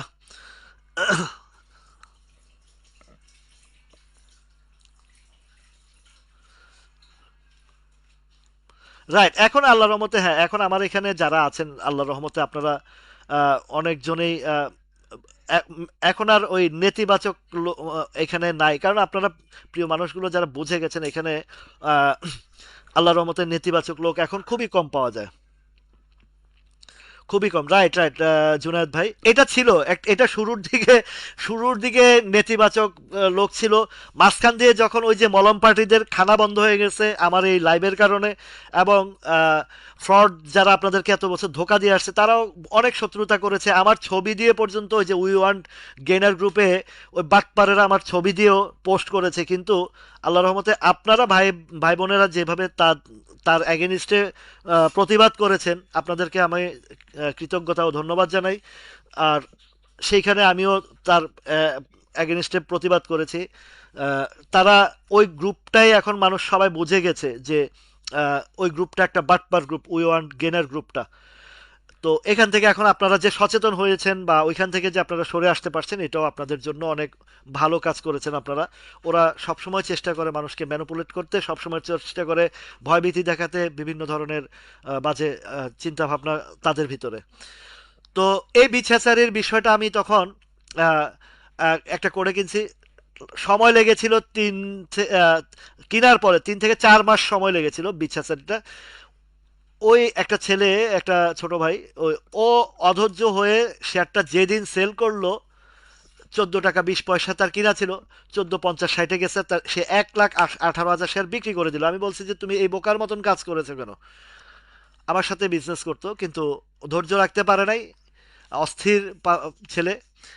অথচ এই বিচারে আমরা ধাপে ধাপে কয়েকবারই প্রফিট করেছিলাম। আমার সাথে আরেকটা ভাই ছিল, ও রাখছিল, আমার ক্লাসমেটই সে। তো 26 তা সেও একটু অস্থির পার্টি, বারবার অস্থির অস্থির ছিল। তো তারপরেও তথাপিও আমরা ডাবল প্রফিট নিয়েছিলাম। আরো যে যাবে এটাও বুঝতেছিলাম। Right, right. কামরুল ভাই, জানি, সব ইতিহাস জানি। সবাই এই ফেসবুক পেজে বা ফেসবুক প্ল্যাটফর্মের মধ্যে কারা কারা আপনাদেরকে ক্ষতি করেছে, কারা কারা আপনাদেরকে আপনাদের এই কষ্টার্জিত টাকা নষ্ট করেছে, সব কিছু জানি। সব কিছু জানার পরেই আমি আমি আল্লাহ রহমতে আপনাদেরকে আপনাদের পাশে দাঁড়িয়েছি। এই পাশে দাঁড়াতে গিয়েও অনেক বাধার সম্মুখীন হয়েছি, অনেক আহ, বাজে কমেন্ট, বাজে রকমের চেষ্টা করা হয়েছে, বিভিন্ন ধরনের ম্যানিপুলেশন করার চেষ্টা করা হয়েছে। বাট আমি, রাসেল, আপনারা বুঝতে পারেন অন্তত যে অন্যায়ের কাছে মাথা নত করার মানুষ আমি নই। আমার জায়গা থেকে, ন্যায় জায়গা থেকে আমি কাজ করে যাচ্ছি আপনারা যারা ক্ষতিগ্রস্ত আছেন তাদের জন্য। আর দেখেন, এই কাজ করতে গিয়ে আপনারা যেমন উপকৃত হচ্ছেন, আপনার সাথে আপনাদের থেকে অনেকে আমার সাথে বিজনেসে আসছেন। এটাও আমার একটা বড় পাওয়া, আপনাদের দোয়ায়, আপনাদের ভালোবাসায়, যে কাউকে আমাকে ডেকে আনতে হয়নি, আপনারা পার্সোনালি কথা বলেছেন, আসছেন, এবং যারাই আসছেন তারাই গেনার হয়ে গেছেন আল্লাহর রহমতে। যারা আসছেন তারাই এখন পর্যন্ত আল্লাহর রহমতে ভালো অবস্থানে আছেন। অনেক লস রিকভারি হয়েছে, আরও হবে সামনের দিকে। সেই লক্ষ্যে আমি কাজ করে যাচ্ছি। এবং একটা সময় দেখবেন যে এই বাজার, আপনারা দেখবেন যে ম্যানুপুলেশনের জায়গা থেকে আপনাদেরকে বের করে আনতে পারলে, এবং এই এই দুর্নীতিবাজ বাটপারদের হাত থেকে বের করে আনতে পারলে, সঠিক বিনিয়োগ সিস্টেমটা যদি বুঝাইতে পারি, এই বাজারকে কেউ আটকিয়ে রাখতে পারবে না। এটা সামনের দিকে যেতে বাধ্য। দেখুন, গত আহ, কয়েকদিন আগেও, এই যে নভেম্বর মাসেও এই জায়গাতেও আপনাদেরকে অনেক ধোকা দেওয়ার চেষ্টা করেছিল। এটা হচ্ছে নভেম্বরের 16ই নভেম্বর। বিভিন্ন গ্রুপ থেকে বিভিন্ন গ্রুপ থেকে বলা হয়েছিল বাজার 4300 যাবে, 3,500 যাবে। বলেছিল কিনা আপনারা বলেন, কমেন্ট করে জানাবেন, বলেছিল কিনা। তখন আমি বলছি ইম্পসিবল, ইম্পসিবল, ইম্পসিবল। সেখানে আমাকে আমার সাথে আমার সহযোগী কামাল হোসেন ভাই ছিল, আরেক পারভেজ ছিল। আমরা ডিসকাশন করেছি, প্রিভিয়াস হিস্ট্রি থেকে বের করেছি। এইখান থেকে যে ক্যান্ডেলটা, ওই যে গ্রুপ যেই ইয়েটা বলছে, আহ, এটা আহ, আপনারা জানেন যে স্টকটাওয়ার যে প্রতিদিনের আলোচনায় মানে ইয়ের আলোচনা দেয়, ইন্ডেক্সের আলোচনা দেয়, সেখানে বলা হয়েছিল যে এমন ক্যান্ডেলের পরে পড়েছে। কিন্তু আমি তখন চ্যালেঞ্জ করে বলেছি যে বাজার পড়বে না ইনশাল্লাহ, 99% ধরে রাখেন বাজার আপ হবে। দেখেন, সেই দিনের একই ক্যান্ডেল থেকে বাজার আপে গেছে, ফেলতে পারেনি, ফেলতে পারেনি, আপে গেছে। কিন্তু বলা হয়েছিল বাজার এখান থেকে পড়বে। এরপরেও এইখান থেকে যখন আবারও এই জায়গা আসছে, এই দিনও ক্যালকুলেশন ছিল পড়বে। আমরা গভীরভাবে এই বিশ্লেষণ করে গভীরভাবে বিশ্লেষণ করে বলছি, এই যে জায়গাটা গত কয়েকদিন আগেও, গত 2-3 দিন আগেও, বিশেষ করে সোমবার মঙ্গলবারেও অনেকের ধারণা ছিল বাজারে পড়বে। বাট আমি কংক্রিট জায়গায় বলেছি বাজারটা এখান থেকে আর পড়বে না, এবার সামনে যাবে। এবার দেখেন, গতকালকেরও আলোচনায় বলেছি যে বাজার আগামীতে কি হবে সেটাও আপনাদেরকে ধারণা দিয়েছি। আপনাদেরকে ধারণা দিয়েছি, কোন জিনিসটা দিয়েছি দেখেন, এইখানে যে একটা সাপোর্ট ক্রিয়েট করছে, এই দুইটা রেজিস্ট্যান্সের চেয়েও সাপোর্ট জায়গাটা কিন্তু বড়। ভিতরে ভিতরে যে মানি ইনজেক্ট হচ্ছে, এটা একটা সিমটম, এটা এটা একটা সিমটম। এখান থেকে যে বাজারে টাকা ঢুকতেছে, ফ্রেশ টাকা ঢুকতেছে, এবং বড় বড় বিনিয়োগকারীরা সোচ্চার হচ্ছে। তারা তো ধৈর্যশীল মানুষ। টাকা, একটা কথা আছে, এটা এই কথাটা কে বলেছে আপনাকে বলি। সেটা বলছে আকিস গ্রুপের মালিক একটা বক্তব্যতে, একটা সেমিনারে বলেছে। আকিস গ্রুপের মালিক একটা সেমিনারে বলেছে যে টাকা খুব গরম জিনিস, টাকা খুব গরম জিনিস, এটাকে ঠান্ডা জায়গায় রাখতে হয়, এটার গরম সবাই সহ্য করতে পারে না।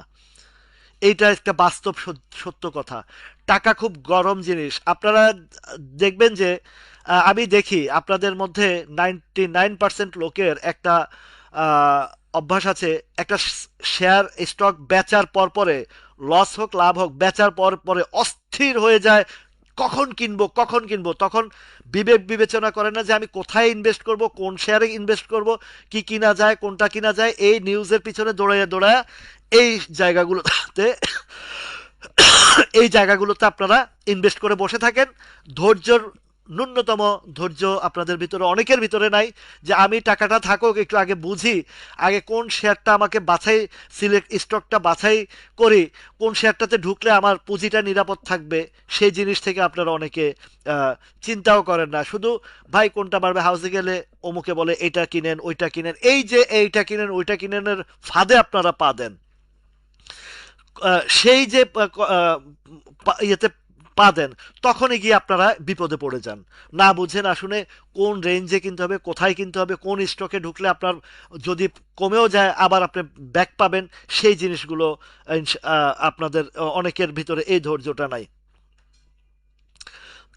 তো এখন আহ, মিজান ভাই, আমার কাছে পছন্দনীয় অনেকগুলা, এখন অনেকগুলা শেয়ারই আছে, অনেকগুলা শেয়ারে আছে। যেমন আপনাকে বলি, আপনি আরডি ফুডটা দেখতে পারেন, নিতে পারেন, এটা আপনার উপরে আহ, নির্ভর করে। তারপরে এসপিসিএলটাও একটা আহ, এই রিটেস্ট করে, এবং যেইখান থেকে উঠেছে এসপিসিএলটাও ভালো পজিশনে আছে, এটাও আপনি দেখতে পারেন এসপিসিএলটা। তারপরে আপনি আরও দেখতে পারেন আহ, তাল্লু স্পিনিং যদি 10 টাকা 60 টাকার উপরে ক্লোজিং রেখে 2-3 দিন যদি ক্লোজিং রাখতে পারে, নিশ্চিত থাকেন তাল্লু স্পিনিং এর পরের ধাপ 10 টাকার আগে তাকে কেউ আটকাতে পারবে না। যেটা আমি 5 টাকা থেকে বলছি যে 60 টাকা, 6 টাকা 90 বা 60 টাকার ঘরে গেলে, সেখানে ক্লোজিং আসলে তার উপরে 10 টাকার আগে কোনো, তার কোনো সাপ্লাই জোন নাই। দেখেন সে গত 2 দিনের যে অবস্থানটা করেছে, গত 2 দিনে প্রথম, এর আগে কিন্তু এই এই ইতিহাস করেনি দীর্ঘদিন সময়। এর আগে গত এ পর্যন্ত বিশেষ করে এটা আগেও 10 টাকার উপরেই ছিল প্রিভিয়াস গভর্নমেন্টের সময়। নাম তখন আমি চ্যালেঞ্জিং দিয়ে বলেছি 10 টাকার নিচে নামবে নাই। আপনার ইতিহাস ঘেটে দেখেন তার, সে একবার নামছিল 2 টাকা 40 পয়সা থেকে 16 টাকা 40 পয়সা পর্যন্ত উঠেছিল। তো যেদিন 16 টাকা 40 পয়সা উঠেছিল, সেদিন একটা ডেলিভারি গেছে। আর আমি ওই সময় 8 টাকা 50 পয়সা কিনে, 8 টাকায় কিনে 12 টাকা 50 পয়সায় তখন আমি সেল করেছিলাম। এরপরেও কয়েকবারে এটা থেকে আমি প্রফিট করেছি। কিছু শেয়ার, অল্প কিছু শেয়ার আটকা ছিল আমার। আমি তখন ওই যখন এই গভর্নমেন্ট আসছে, এই যে জুলাই আন্দোলনের পরে যখন গভর্নমেন্ট আসছে, তখন শেয়ারটা ফ্রি ফল করেছে। কারণ যারা আগে এটাতে ইনভেস্টমেন্ট ছিল তারা সবাই সেল দিয়ে বের হয়ে যাওয়াতে শেয়ারটা এই 5 টাকার ঘরে আসছে। তখনও আমি বলছি যে 4 টাকা 70 পয়সা তার ব্যারিয়ার ছিল। সেই 4 টাকা 70 পয়সা আপনারা দেখে আসেন যে এই গভর্নমেন্ট আসার পর থেকে এই গত কিছুদিন আগ পর্যন্ত 4.70-এর নিচে নামে নাই। শুধুমাত্র এইবার, এইবার শুধু 4 টাকা 30 বা 40 পয়সা পর্যন্ত নামাইছিল। একটা দিন ট্রেড হয়েছে, একটা ডাউনের মারছে। যেদিন মারছে সেদিনে আমি বুঝতে পারছি যে এইবারের রেঞ্জে সে 10 টাকার দিকে যাবে। এবং আপনি নোট করে রাখেন এই শেয়ারটা এই খুবই দ্রুত সময় 10 টাকার দিকে যাবে। তো তাল্লু স্পিনিং যখন যে পজিশনে আসছে, সেই পজিশনে আমি কথা বলেছি এবং যেখানে সেলের জায়গা নির্ণয় করে দিয়েছি। এখনকার আমার একটা কংক্রিট জায়গায় দেখলাম যে এইবার 10 টাকার আগে তাকে কেউ রোখাতে পারবে না। হয়তোবা সে এই যে এখন যে জায়গাটাতে আছে, এইখান থেকে গিয়ে সর্বোচ্চ এইখানে গিয়ে ওই পেনিনসুলার মতন ধাপ, পেনিনসুলার মতন ধাপ, যেমন 12 টাকায় যখন আমরা এন্ট্রি দিয়েছি তখন আমি বলছি এটা সাপ্লাই জোনটা 17 টাকার ঘরে আছে, 16, 80, 90, 70 দিকে আছে, সেখান থেকে যদি আবার রিটেস্ট করে 17-র উপরে ক্লোজিং আসে, তখন আবার আপনারা চিন্তা করতে পারেন। ঠিক তাই হয়েছে। আমি এরপরে 15.90ও নাম ছিল, 13 টাকা 90ও নাম ছিল, তখনও কিনি নাই আমি, কেননা আমার পজিশন মতন না গেলে আমি ডাউন ট্রেন্ডে আমি কখনো কিনবো না। আপ ট্রেন্ডে কিনবো, দরকার হলে 2 মাস 3 মাস বসে থাকবো, তারপর আমি সেখানে ইনভেস্ট করব। আমার জায়গাটা আগে শক্ত জায়গা অবস্থান করতে হবে, সেখানে আমি ঢুকবো। ঠিক তাল্লুর অবস্থান এখন যেটা, এখান থেকে হয়তো 60 টাকা 80, 90 পয়সা গিয়ে আরেকটু স্লো হয়ে কিছুদিন ওই প্যানিনসুলার মতন একটু ঘোরাঘুরি করতে পারে। এরপরের রাউন্ডে সে 10 টাকার ঘরে, 10 টাকা 70, 80 পয়সা ঘরে গিয়ে ওইখানে বেশ সময় নেবে, কেননা ওইখানে সাপ্লাই জোনটা অনেক বড়, অনেক বড়। আপনাদেরকে দেখাই, এই যে দেখেন সাপ্লাই জোনটা, কেননা এটা ফ্লোর প্রাইস ছিল, ফ্লোর প্রাইস তোলার পরেও এই শেয়ারটা পড়ে নাই, সেই জায়গায় দীর্ঘ সময় একটা বড় ধরনের রেজিস্ট্যান্স বা সাপোর্ট সাপ্লাই জোন তৈরি হয়ে গেছে। তো সুতরাং এইটা আবার যদি এন্ট্রি দিতে হয় পরবর্তী ধাপে 12-13 টাকার পরে গেলে, তখন আবার এটা এন্ট্রি দিলে আপনার পুঁজি নিরাপদ থাকবে। কিন্তু এই 10 টাকা উপরে গেলে আপনাকে সেল প্রফিট টেকিং করতে হবে।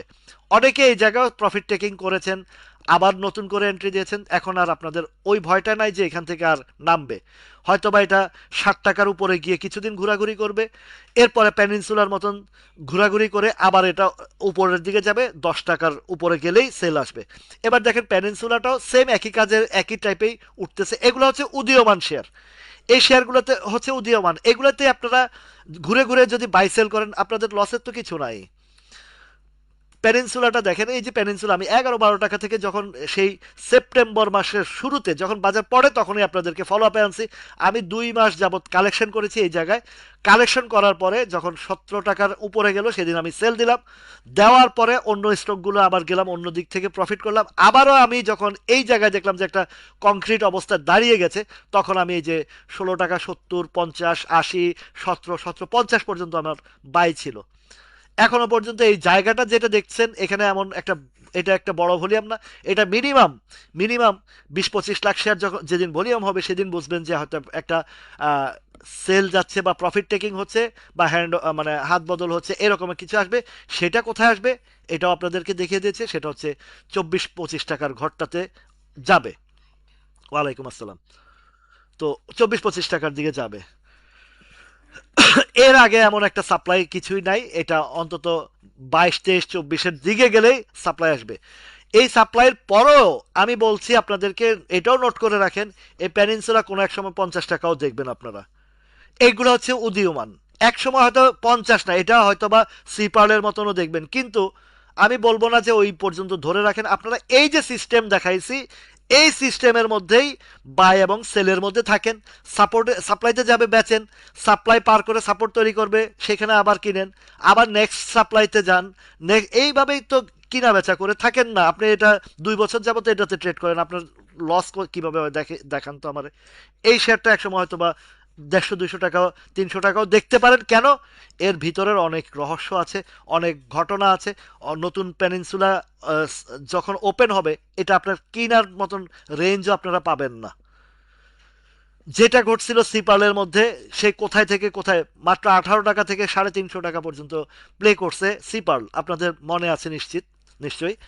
তো এইটাও এইরকম যে হবে না, এটা আপনারা বলতে পারেন না, এটা হবে, হওয়ার মতন একটা স্টক। এবং আমি আপনাদেরকে কোথায় দেখাচ্ছি সেটা একটু চিন্তা করে দেখেন, 11 টাকার ঘর থেকে। আচ্ছা, ইসলামী ফাইন্যান্সের কথা আমি 6 টাকা লেভেলে যখন আপনাদেরকে বললাম, অনেকেই বিশ্বাস করতে পারে না, আরে ইপিএস খারাপ, মাইনাস, ন্যাব নাই, স্যাপ নাই, এই নাই। ভাই, আমি না জেনে না বুঝে না শুনে আপনাদের সামনে কোনো কিছু বাজে জিনিস উপস্থাপন করিনি, করবো না ইনশাল্লাহ। আপনাদের সামনে করবো না ইনশাল্লাহ। আমার ওই যে অ্যানালিস্টের, যারা চার্ট অ্যানালিস্ট করেন, তাদের অ্যানালিস্টের যে বিষয়টা, ওইটা একটা স্টকে যে অ্যানালিস্ট করবে, সবগুলো স্টকে একই চরিত্রের, মানে ক্যারেক্টার একই আসবে, কোনোটা বাই প্যাটার্ন দেখাবে, কোনোটা সেল প্যাটার্ন দেখাবে, কিন্তু আপনার আগে চয়েস করতে হবে স্টক, কোম্পানি, কোম্পানির পজিশন, কোম্পানির ভালো মন্দ, তারপরে আপনি গিয়ে অ্যানালাইসিস করবেন। আর এর আগে যদি কোনো একটা বাজে কোম্পানির অ্যানালাইসিস করলেন, দেখলেন যে বাই সিগন্যাল দিচ্ছে, কিনবেন, পরের দিন দেখবেন সেল সিগন্যাল দিচ্ছে। কারণ এই ক্যান্ডেল তৈরি করি আমরা আমরাই তৈরি করি, যারা আমরা এখানে বাই সেল করি তারাই এই ক্যান্ডেলগুলো তৈরি করে, বড় বড় পার্টিরা তৈরি করে এই ক্যান্ডেলগুলো। কি সিগন্যাল দিতে হবে তারা বেশ ভালো করে জানে, এটা আমি নিজেও এই সিস্টেম জানি। একটা স্টককে আপনারা ধোকা দেওয়ার জন্য কি করতে হবে সেটা আমিও জানি। এটা কিভাবে এনগালফিং করে, কিভাবে ডোজি করে, কিভাবে ইনভার্টেড হ্যামার করে, কিভাবে হ্যামার ক্যান্ডেল করে, এগুলো আমরা পারি ভাই। তো সুতরাং এই ইনভার্টেড হ্যামার, এইটা সাপোর্ট সাপ্লাই, এইগুলার চেয়ে বড় বিষয় হচ্ছে যে আপনাকে এই যেই স্টকটাতে আপনি বিনিয়োগ করতে যাচ্ছেন সেই স্টকের ভিতরগত তথ্যপাত্র আপনাকে আগে সংগ্রহ করতে হবে, তারপরে গিয়ে আপনি ইনভেস্ট করেন। এবার যেই ক্যান্ডেলে তৈরি করুক না কেন, আপনাকে হারানোর মতন শক্তি কারো নাই। ইসলামী ফাইন্যান্সটাকে আপনাদেরকে দেখাইছি, এবং কি কারণে 6 টাকার ঘরে 5 টাকা 80 পয়সা আমি কিছু পাইছি সেদিন। 5 টাকা 30 পয়সা কয়টা শেয়ার ট্রেড হয়েছে কে বলতে পারবেন? কেউ বলতে পারবেন না, আমি পারবো। 5,500 শেয়ার ট্রেড হয়েছে। আমি বাই বসাতে একটা সেকেন্ডের কারণে ওই 5,500 শেয়ার আমার কোডে আনতে পারি নাই, নাহলে সেদিনকার বিখ্যাত লোক থাকতাম আমি, যে তার বটম প্রাইসের শেয়ারটা আমি নিছি। এরকম আমি বহু স্টকের বটম প্রাইসের শেয়ার নিছি। এই যে পেনিনসুলার বটম প্রাইসের শেয়ার আমার কোডে ঢুকছে।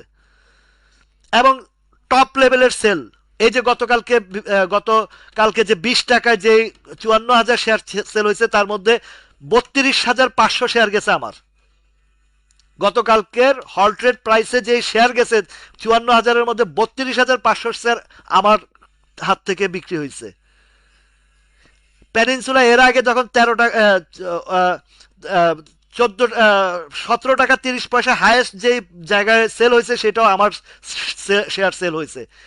এই কিছুদিন আগে কেডিএস এর যে হাইয়েস্ট রেটটা 44 টাকা 90 পয়সা, 44 টাকা 90 পয়সার এই দিনকার যে শেয়ারটা, এই দিন এই 44 টাকা 90 পয়সার শেয়ারটা আমার সেল হয়েছে।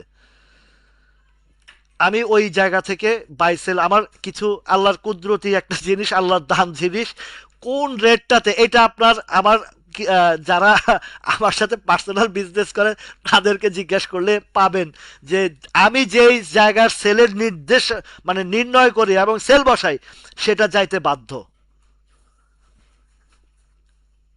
এটা যাইতে বাধ্য। সিনো বাংলা যাবে, সিনো বাংলা যাওয়ার মতন শেয়ার, প্রণব সাহা দাদা, এটা যাবে সিনো বাংলা শেয়ারটা। সিনো বাংলা লিগাসিটাও আহ, একটা সময় লিগাসিটাও 18-19 টাকার ঘরে ছিল। আমি একবার কিনেছিলাম, 24 টাকা পর্যন্ত রাখছি, এবং 24 টাকা থেকেও উপরের দিকে গেছে। আল্লাহ রহমতে আমার এই বাজারের একটা জিনিস আছে, যে এটা সে 15 সাল থেকে এই জিনিসটা প্র্যাকটিস করে আসছি, যে মানে একটা স্টকের রানিং ডেতে কোন জায়গায় হিট করতে পারে, কোন জায়গায় সেল আসতে পারে। দেখেন তো আপনাদের, এইটা তো আমি বললাম হয়তো এটা আপনাদের বিশ্বাসযোগ্য না, কিন্তু লাইভের মধ্যে যখন আমি কোনো স্টক বলি যে আগামীকালকে এটা সেল যাবে, হয়েছে কিনা ঘটনা দেখেন তো। প্রত্যেকটা স্টকের যে স্টকটার আমি পজিশন দেখে বলেছি যে আগামীকালকে উপরে একটা ট্রেড করে সেল যাবে, গেছে কিনা একটু হিসাব মিলিয়ে দেখেন তো। প্রত্যেকটা স্টকের আপনাদের একদম, যেটা আমার এক ভাইয়ের কাছে ছিল, যেটা এই ফ্যাকডিলের কথাই বলি, ফ্যাকডিলটা যেদিন এটা 21 টাকা 10 পয়সা ছিল, আমি বলেছিলাম, এই যে এই দিনের ঘটনাটা, 21 টাকা কত পয়সা জানি ছিল, আপনাদেরকে দেখাই। ওই দিনও আমি বলেছিলাম যে এই স্টকটা আগামীকালকে উপরে একটা ট্রেড হবে, এবং বলে নির্ণয় করেছিলাম। এই যে দেখেন এই দিনটা, এর আগের দিন ক্লোজিং ছিল 21 টাকা 10 পয়সা, রাইট? আপনি এখানে সাক্ষী আছেন, মিজান ভাই অনেক টাকা লস দিতে বাধ্য হয়ে গেছেন উনি ওই দিন কথাটা না শুনে। এই শেয়ারটা ওই দিন 21 টাকা 40 পয়সা, আমি প্রিভিয়াস হিস্ট্রিতে দেখাইছিলাম এই জায়গাটা। খুব সম্ভবত আরো পিছনের অনেক, এই জায়গাটা থেকে, এই যে 21 টাকা 40 পয়সা যে ট্রেডটা কেন হয়েছে, সেই জিনিসটাও আপনাদেরকে একটু একটু দেখানোর চেষ্টা করি। এই যে ক্যান্ডেলটা দেখেন, এদিকের কিছু বিষয় আছে, এগুলো অনেক ডিপলি বিষয়। আমার 3-4টা মেজারমেন্ট থাকে সেলের দিন, 3-4টা মেজারমেন্টের যেই জায়গাটাতে আমার লোয়েস্ট থাকে ওইখান থেকে আমি বসানো শুরু করি। আল্লাহর রহমতে শেয়ার বিক্রি করার ওয়ান টুর ব্যাপার, এবং টপ লেভেলে বিক্রি করার মতন সেই ক্যাপাসিটি আল্লাহ আমাকে দিছে। গতকালকেও ইসলামী ফাইন্যান্স কিছু সেল দিছিলাম, একদম 10 টাকা 10 পয়সা যে ট্রেডটা হয়েছে, এটা আমার শেয়ার গেছে। আর কি বলবো আপনাদেরকে, তো আল্লাহর রহমতে এইটুকু তো মানে আমাকে এই বাজার শিখাইছে। এটা আমাকে কোনো, আমি কারোর কাছে টেকনিক্যাল অ্যানালাইসিসের ক্লাস করি নাই, কোনো আহ, গুরুর কাছে যাই নাই, কোনো ইয়ে থেকে শিখি নাই। এই বাজার দেখতে দেখতে ব্যবসা করতে করতে এবং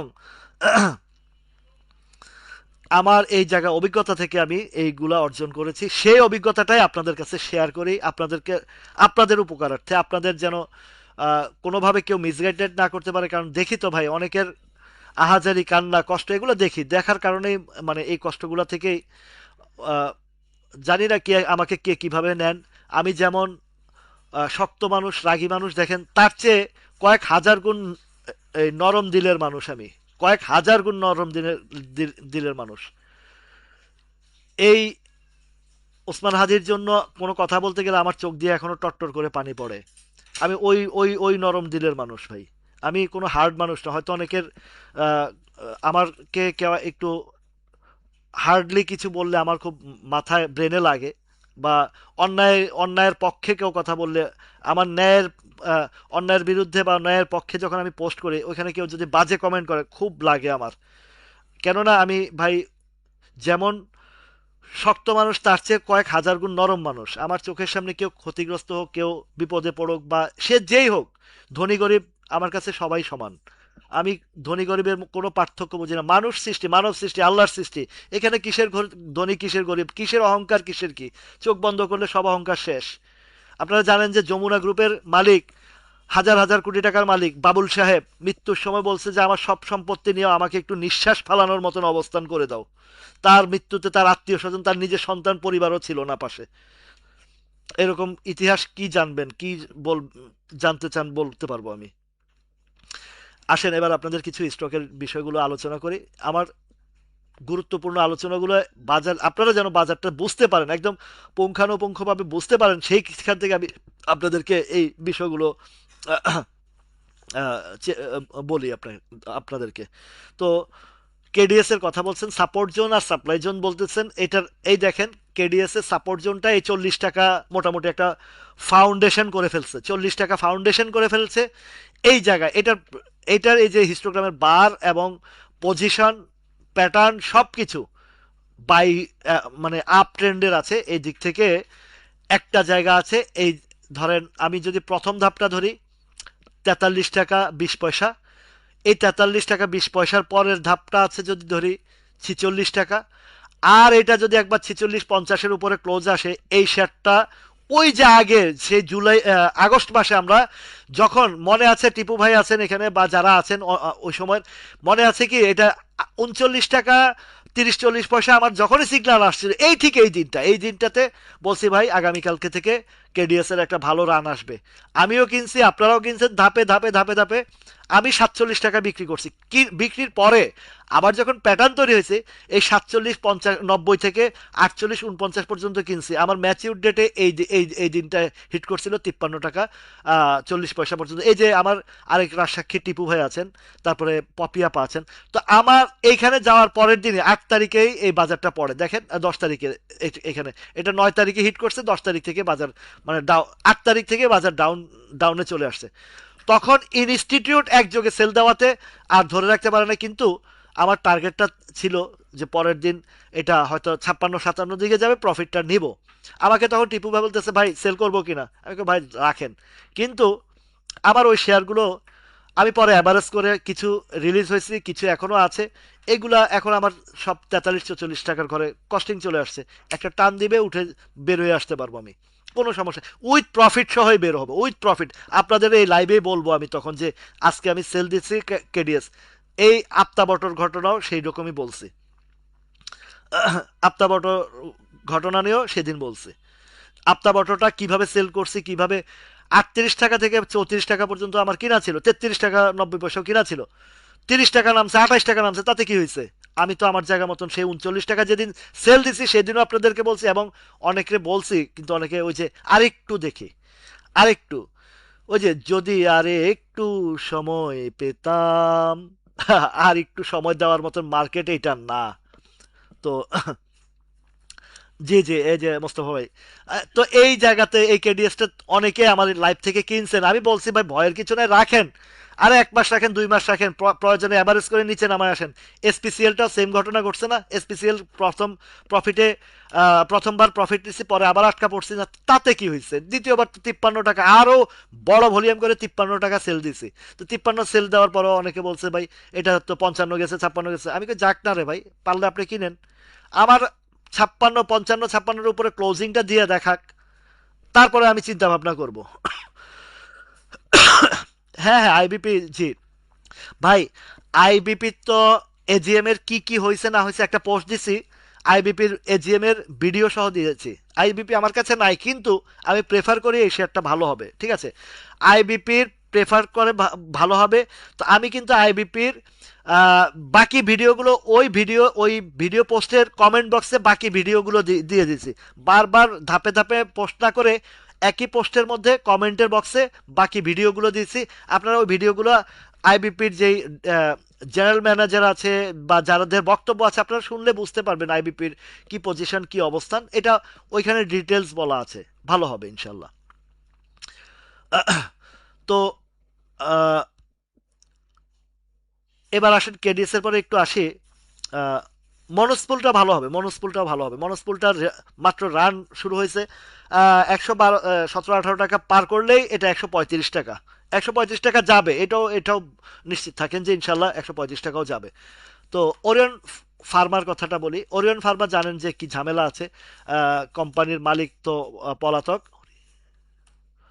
কোম্পানির মালিক পলাতক, 1 নাম্বার। 2 নাম্বার হচ্ছে ওবায়দুল করিম, এই আরেক বাটপার।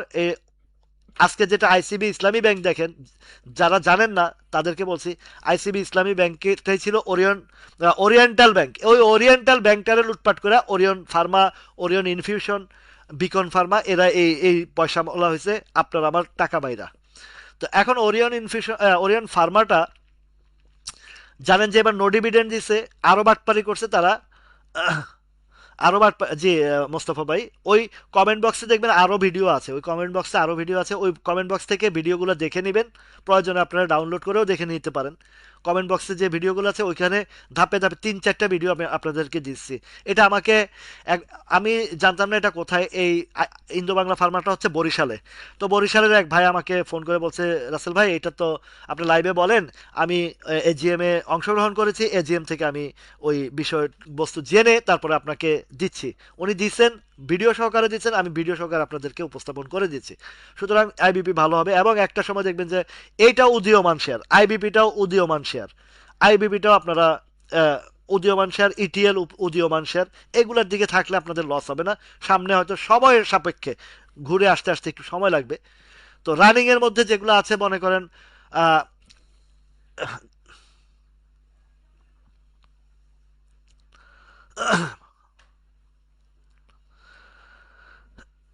ধন্যবাদ জুনায়দ ভাই।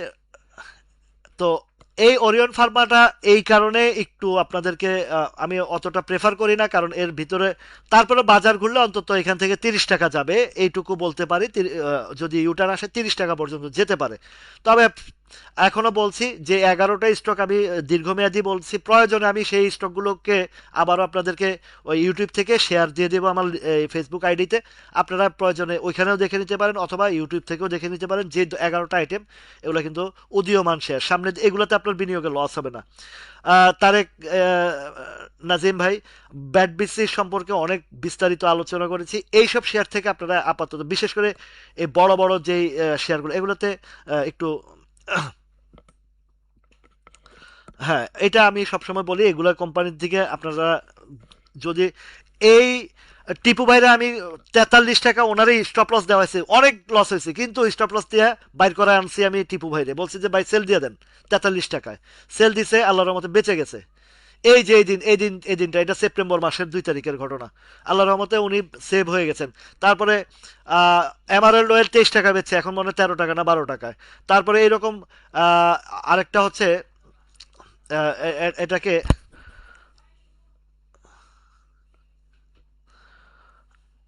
ও এই যে ইমরান ভাইও গেছে এজিএম এ। তো সিপারলো 53, 56 টাকায় টিপু ভাইরে বেচাইছি। আল্লাহর রহমতে সিপার বেচছে কত টাকা আর এখন কত টাকা দেখেন।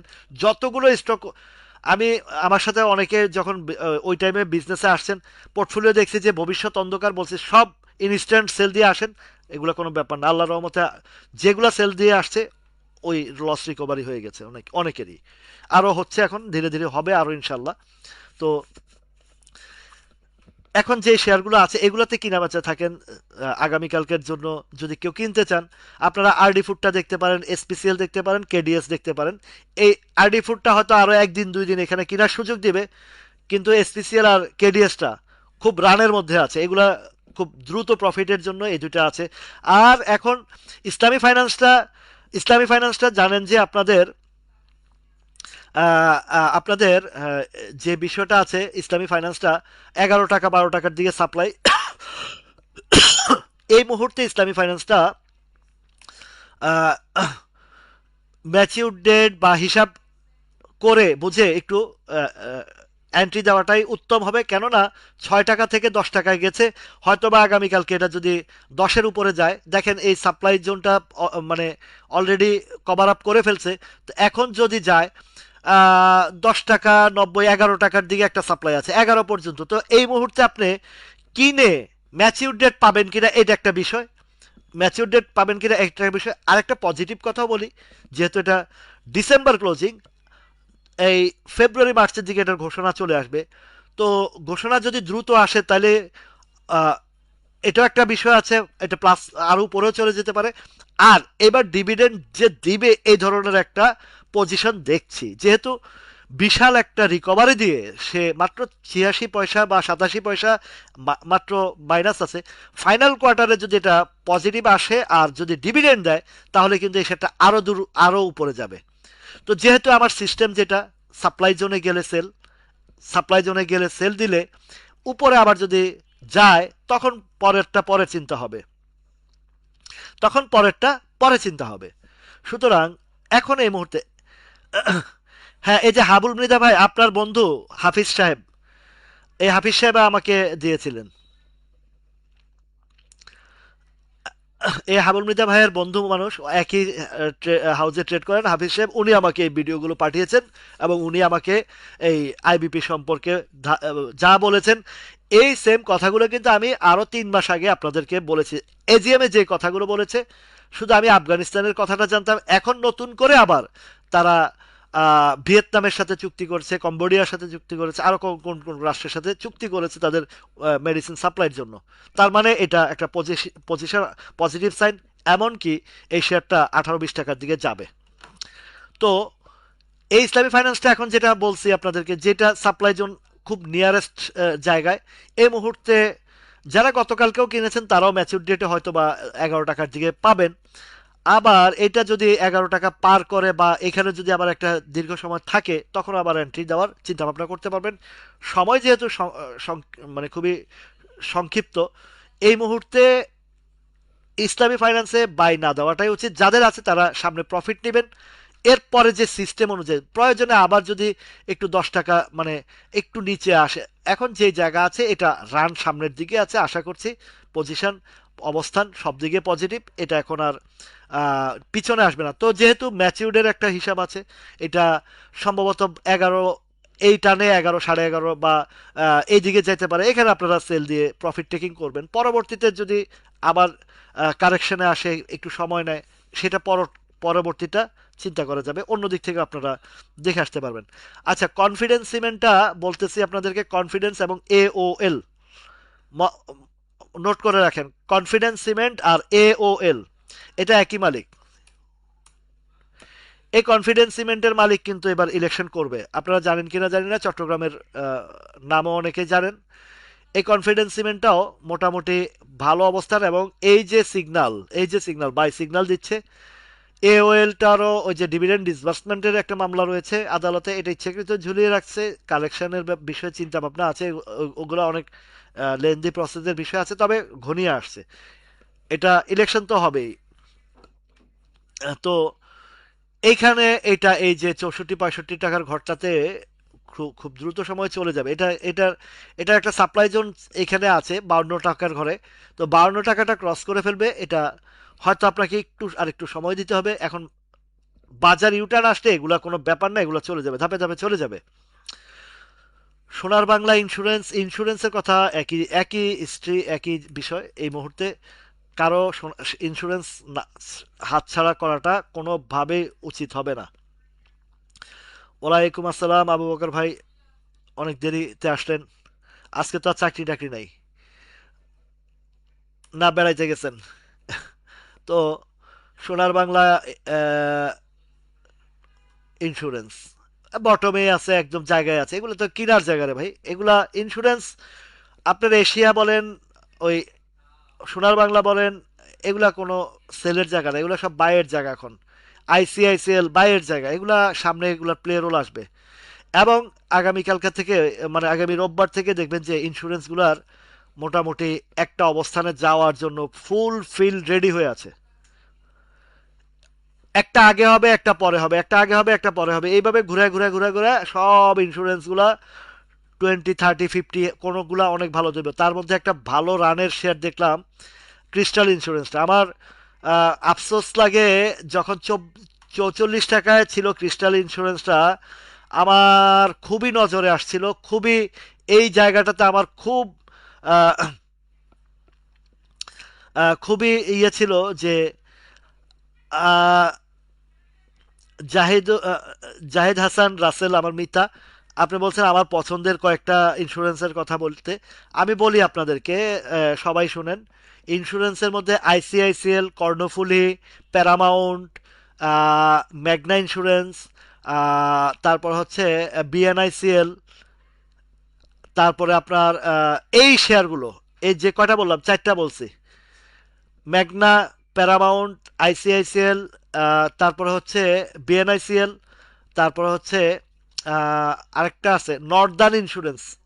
নর্দার্ন ইন্স্যুরেন্সের একটা হিস্ট্রি বলি আপনাদেরকে, দেখি তো কি অবস্থা আছে। আমার লাইফে নর্দার্ন ইন্স্যুরেন্সে শেয়ারটার ইতিহাস মনে থাকবে। আমার যতবার কিনছি খুব দ্রুত গতিতে আমি পয়সা পাইছি। যদিও এটা জাং শেয়ার নর্দার্ন, আপনাদেরকে বলি, এই নর্দার্ন ইন্স্যুরেন্সের এটা একটা জাং শেয়ার। দেখি পজিশন কোথায় আছে, বেশ ভালো জায়গা আছে। নর্দার্ন ইন্স্যুরেন্স বছরে একবারে ভালো প্লে করে, সেটা এই ডিভিডেন্ডকে সামনে রেখে।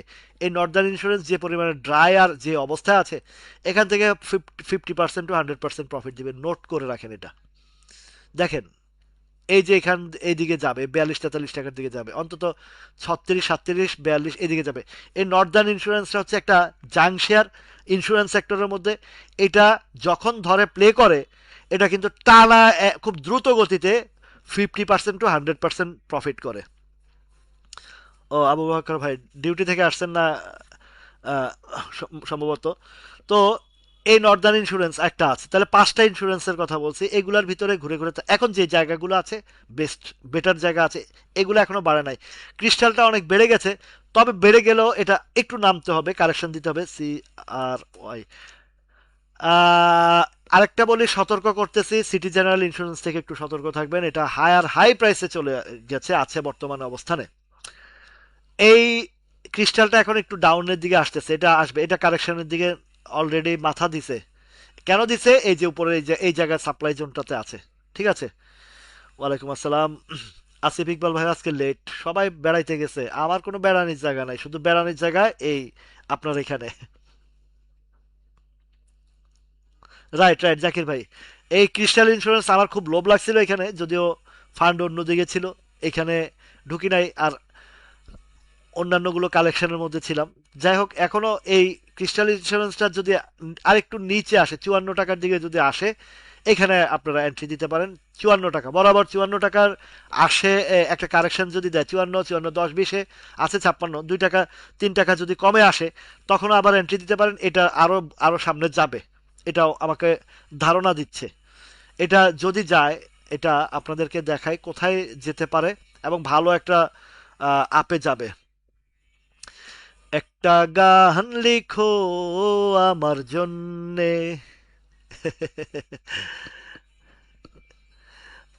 তো কালকে তো একটা, দুইটা গান গাইলাম কালকে।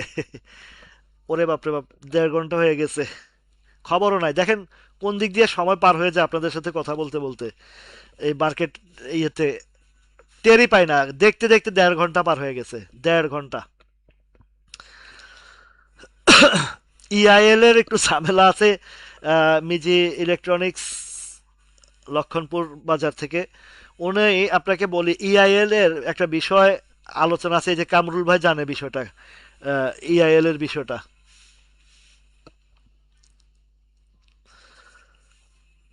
তো ইআইএলটা ওই 60 টাকার করে ফিডিং বাজরা ফিডিং করাইছিল, এটা কামরুল ভাইও জানে বিষয়টা। এরকম ইআইএল না, ওই ওই ফিডিং বাজ অনেকেরই মারাত্মকভাবে ক্ষতি করছে। সাবধান, সাবধান, সাবধান। তারপরেও আমি দেখি অনেকে আবারও গিয়া, যেখানে ধোলাই খায়, মাইর খায়, লস খায়, সেখানে গিয়া আবারও দেখি যে আমার অনেক ভাই ব্রাদাররা গিয়ে কমেন্ট করে, ভাই আইটেম কি, আইটেম কি, এগুলো থেকে বেরিয়ে আসেন রে ভাই, লাভ নাই, ওই দিকে যাবেন বারবার ধ্বংস হবেন।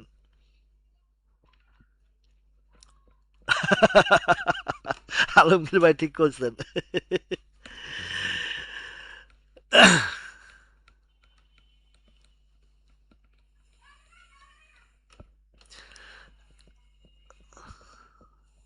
আসলে এটাও একটা, রহিমাপা এটাও বলছেন যে একটা কথা আছে যে আহ, শেষ জমানায় সময় খুব দ্রুত গতিতে যাবে। দেখেন তো আমরা ঘুম থেকে উঠতে আর ঘুমাইতে যাইতে কত দ্রুত সময় চলে যায়।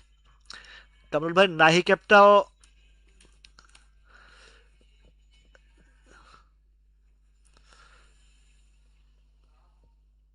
একটা সাপোর্ট স্ট্রং আছে এখানেই। ক্যান্ডেলটা তো, আসলে ঘটনা হচ্ছে বাজার তো ঘুরতেছে তো।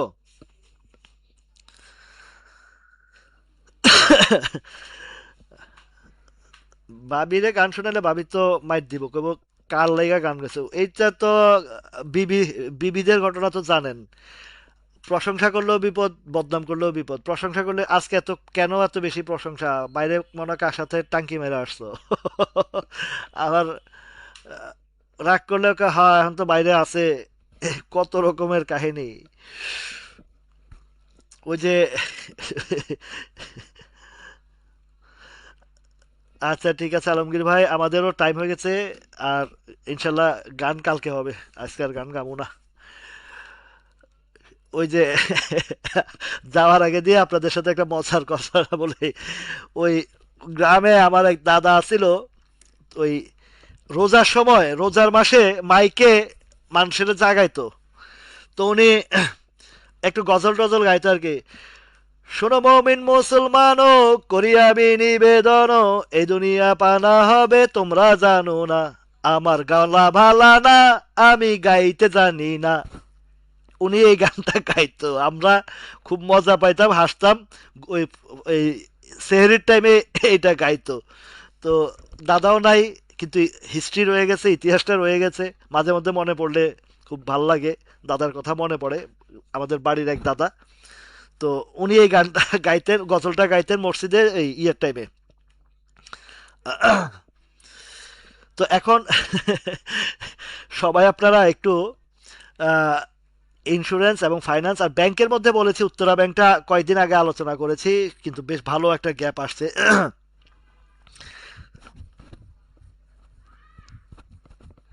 লাইনে আসেন, বোরহান ভাই লাইনে আসেন, আপনি কিন্তু এখনো বেলাইনে আসতেছেন। আপনারে 3 দিনের ফাঁসি আর 5,000 টাকা জরিমানা। শুভরাত্রি, সবাই ভালো থাকুন, সুস্থ থাকুন, আল্লাহ হাফেজ।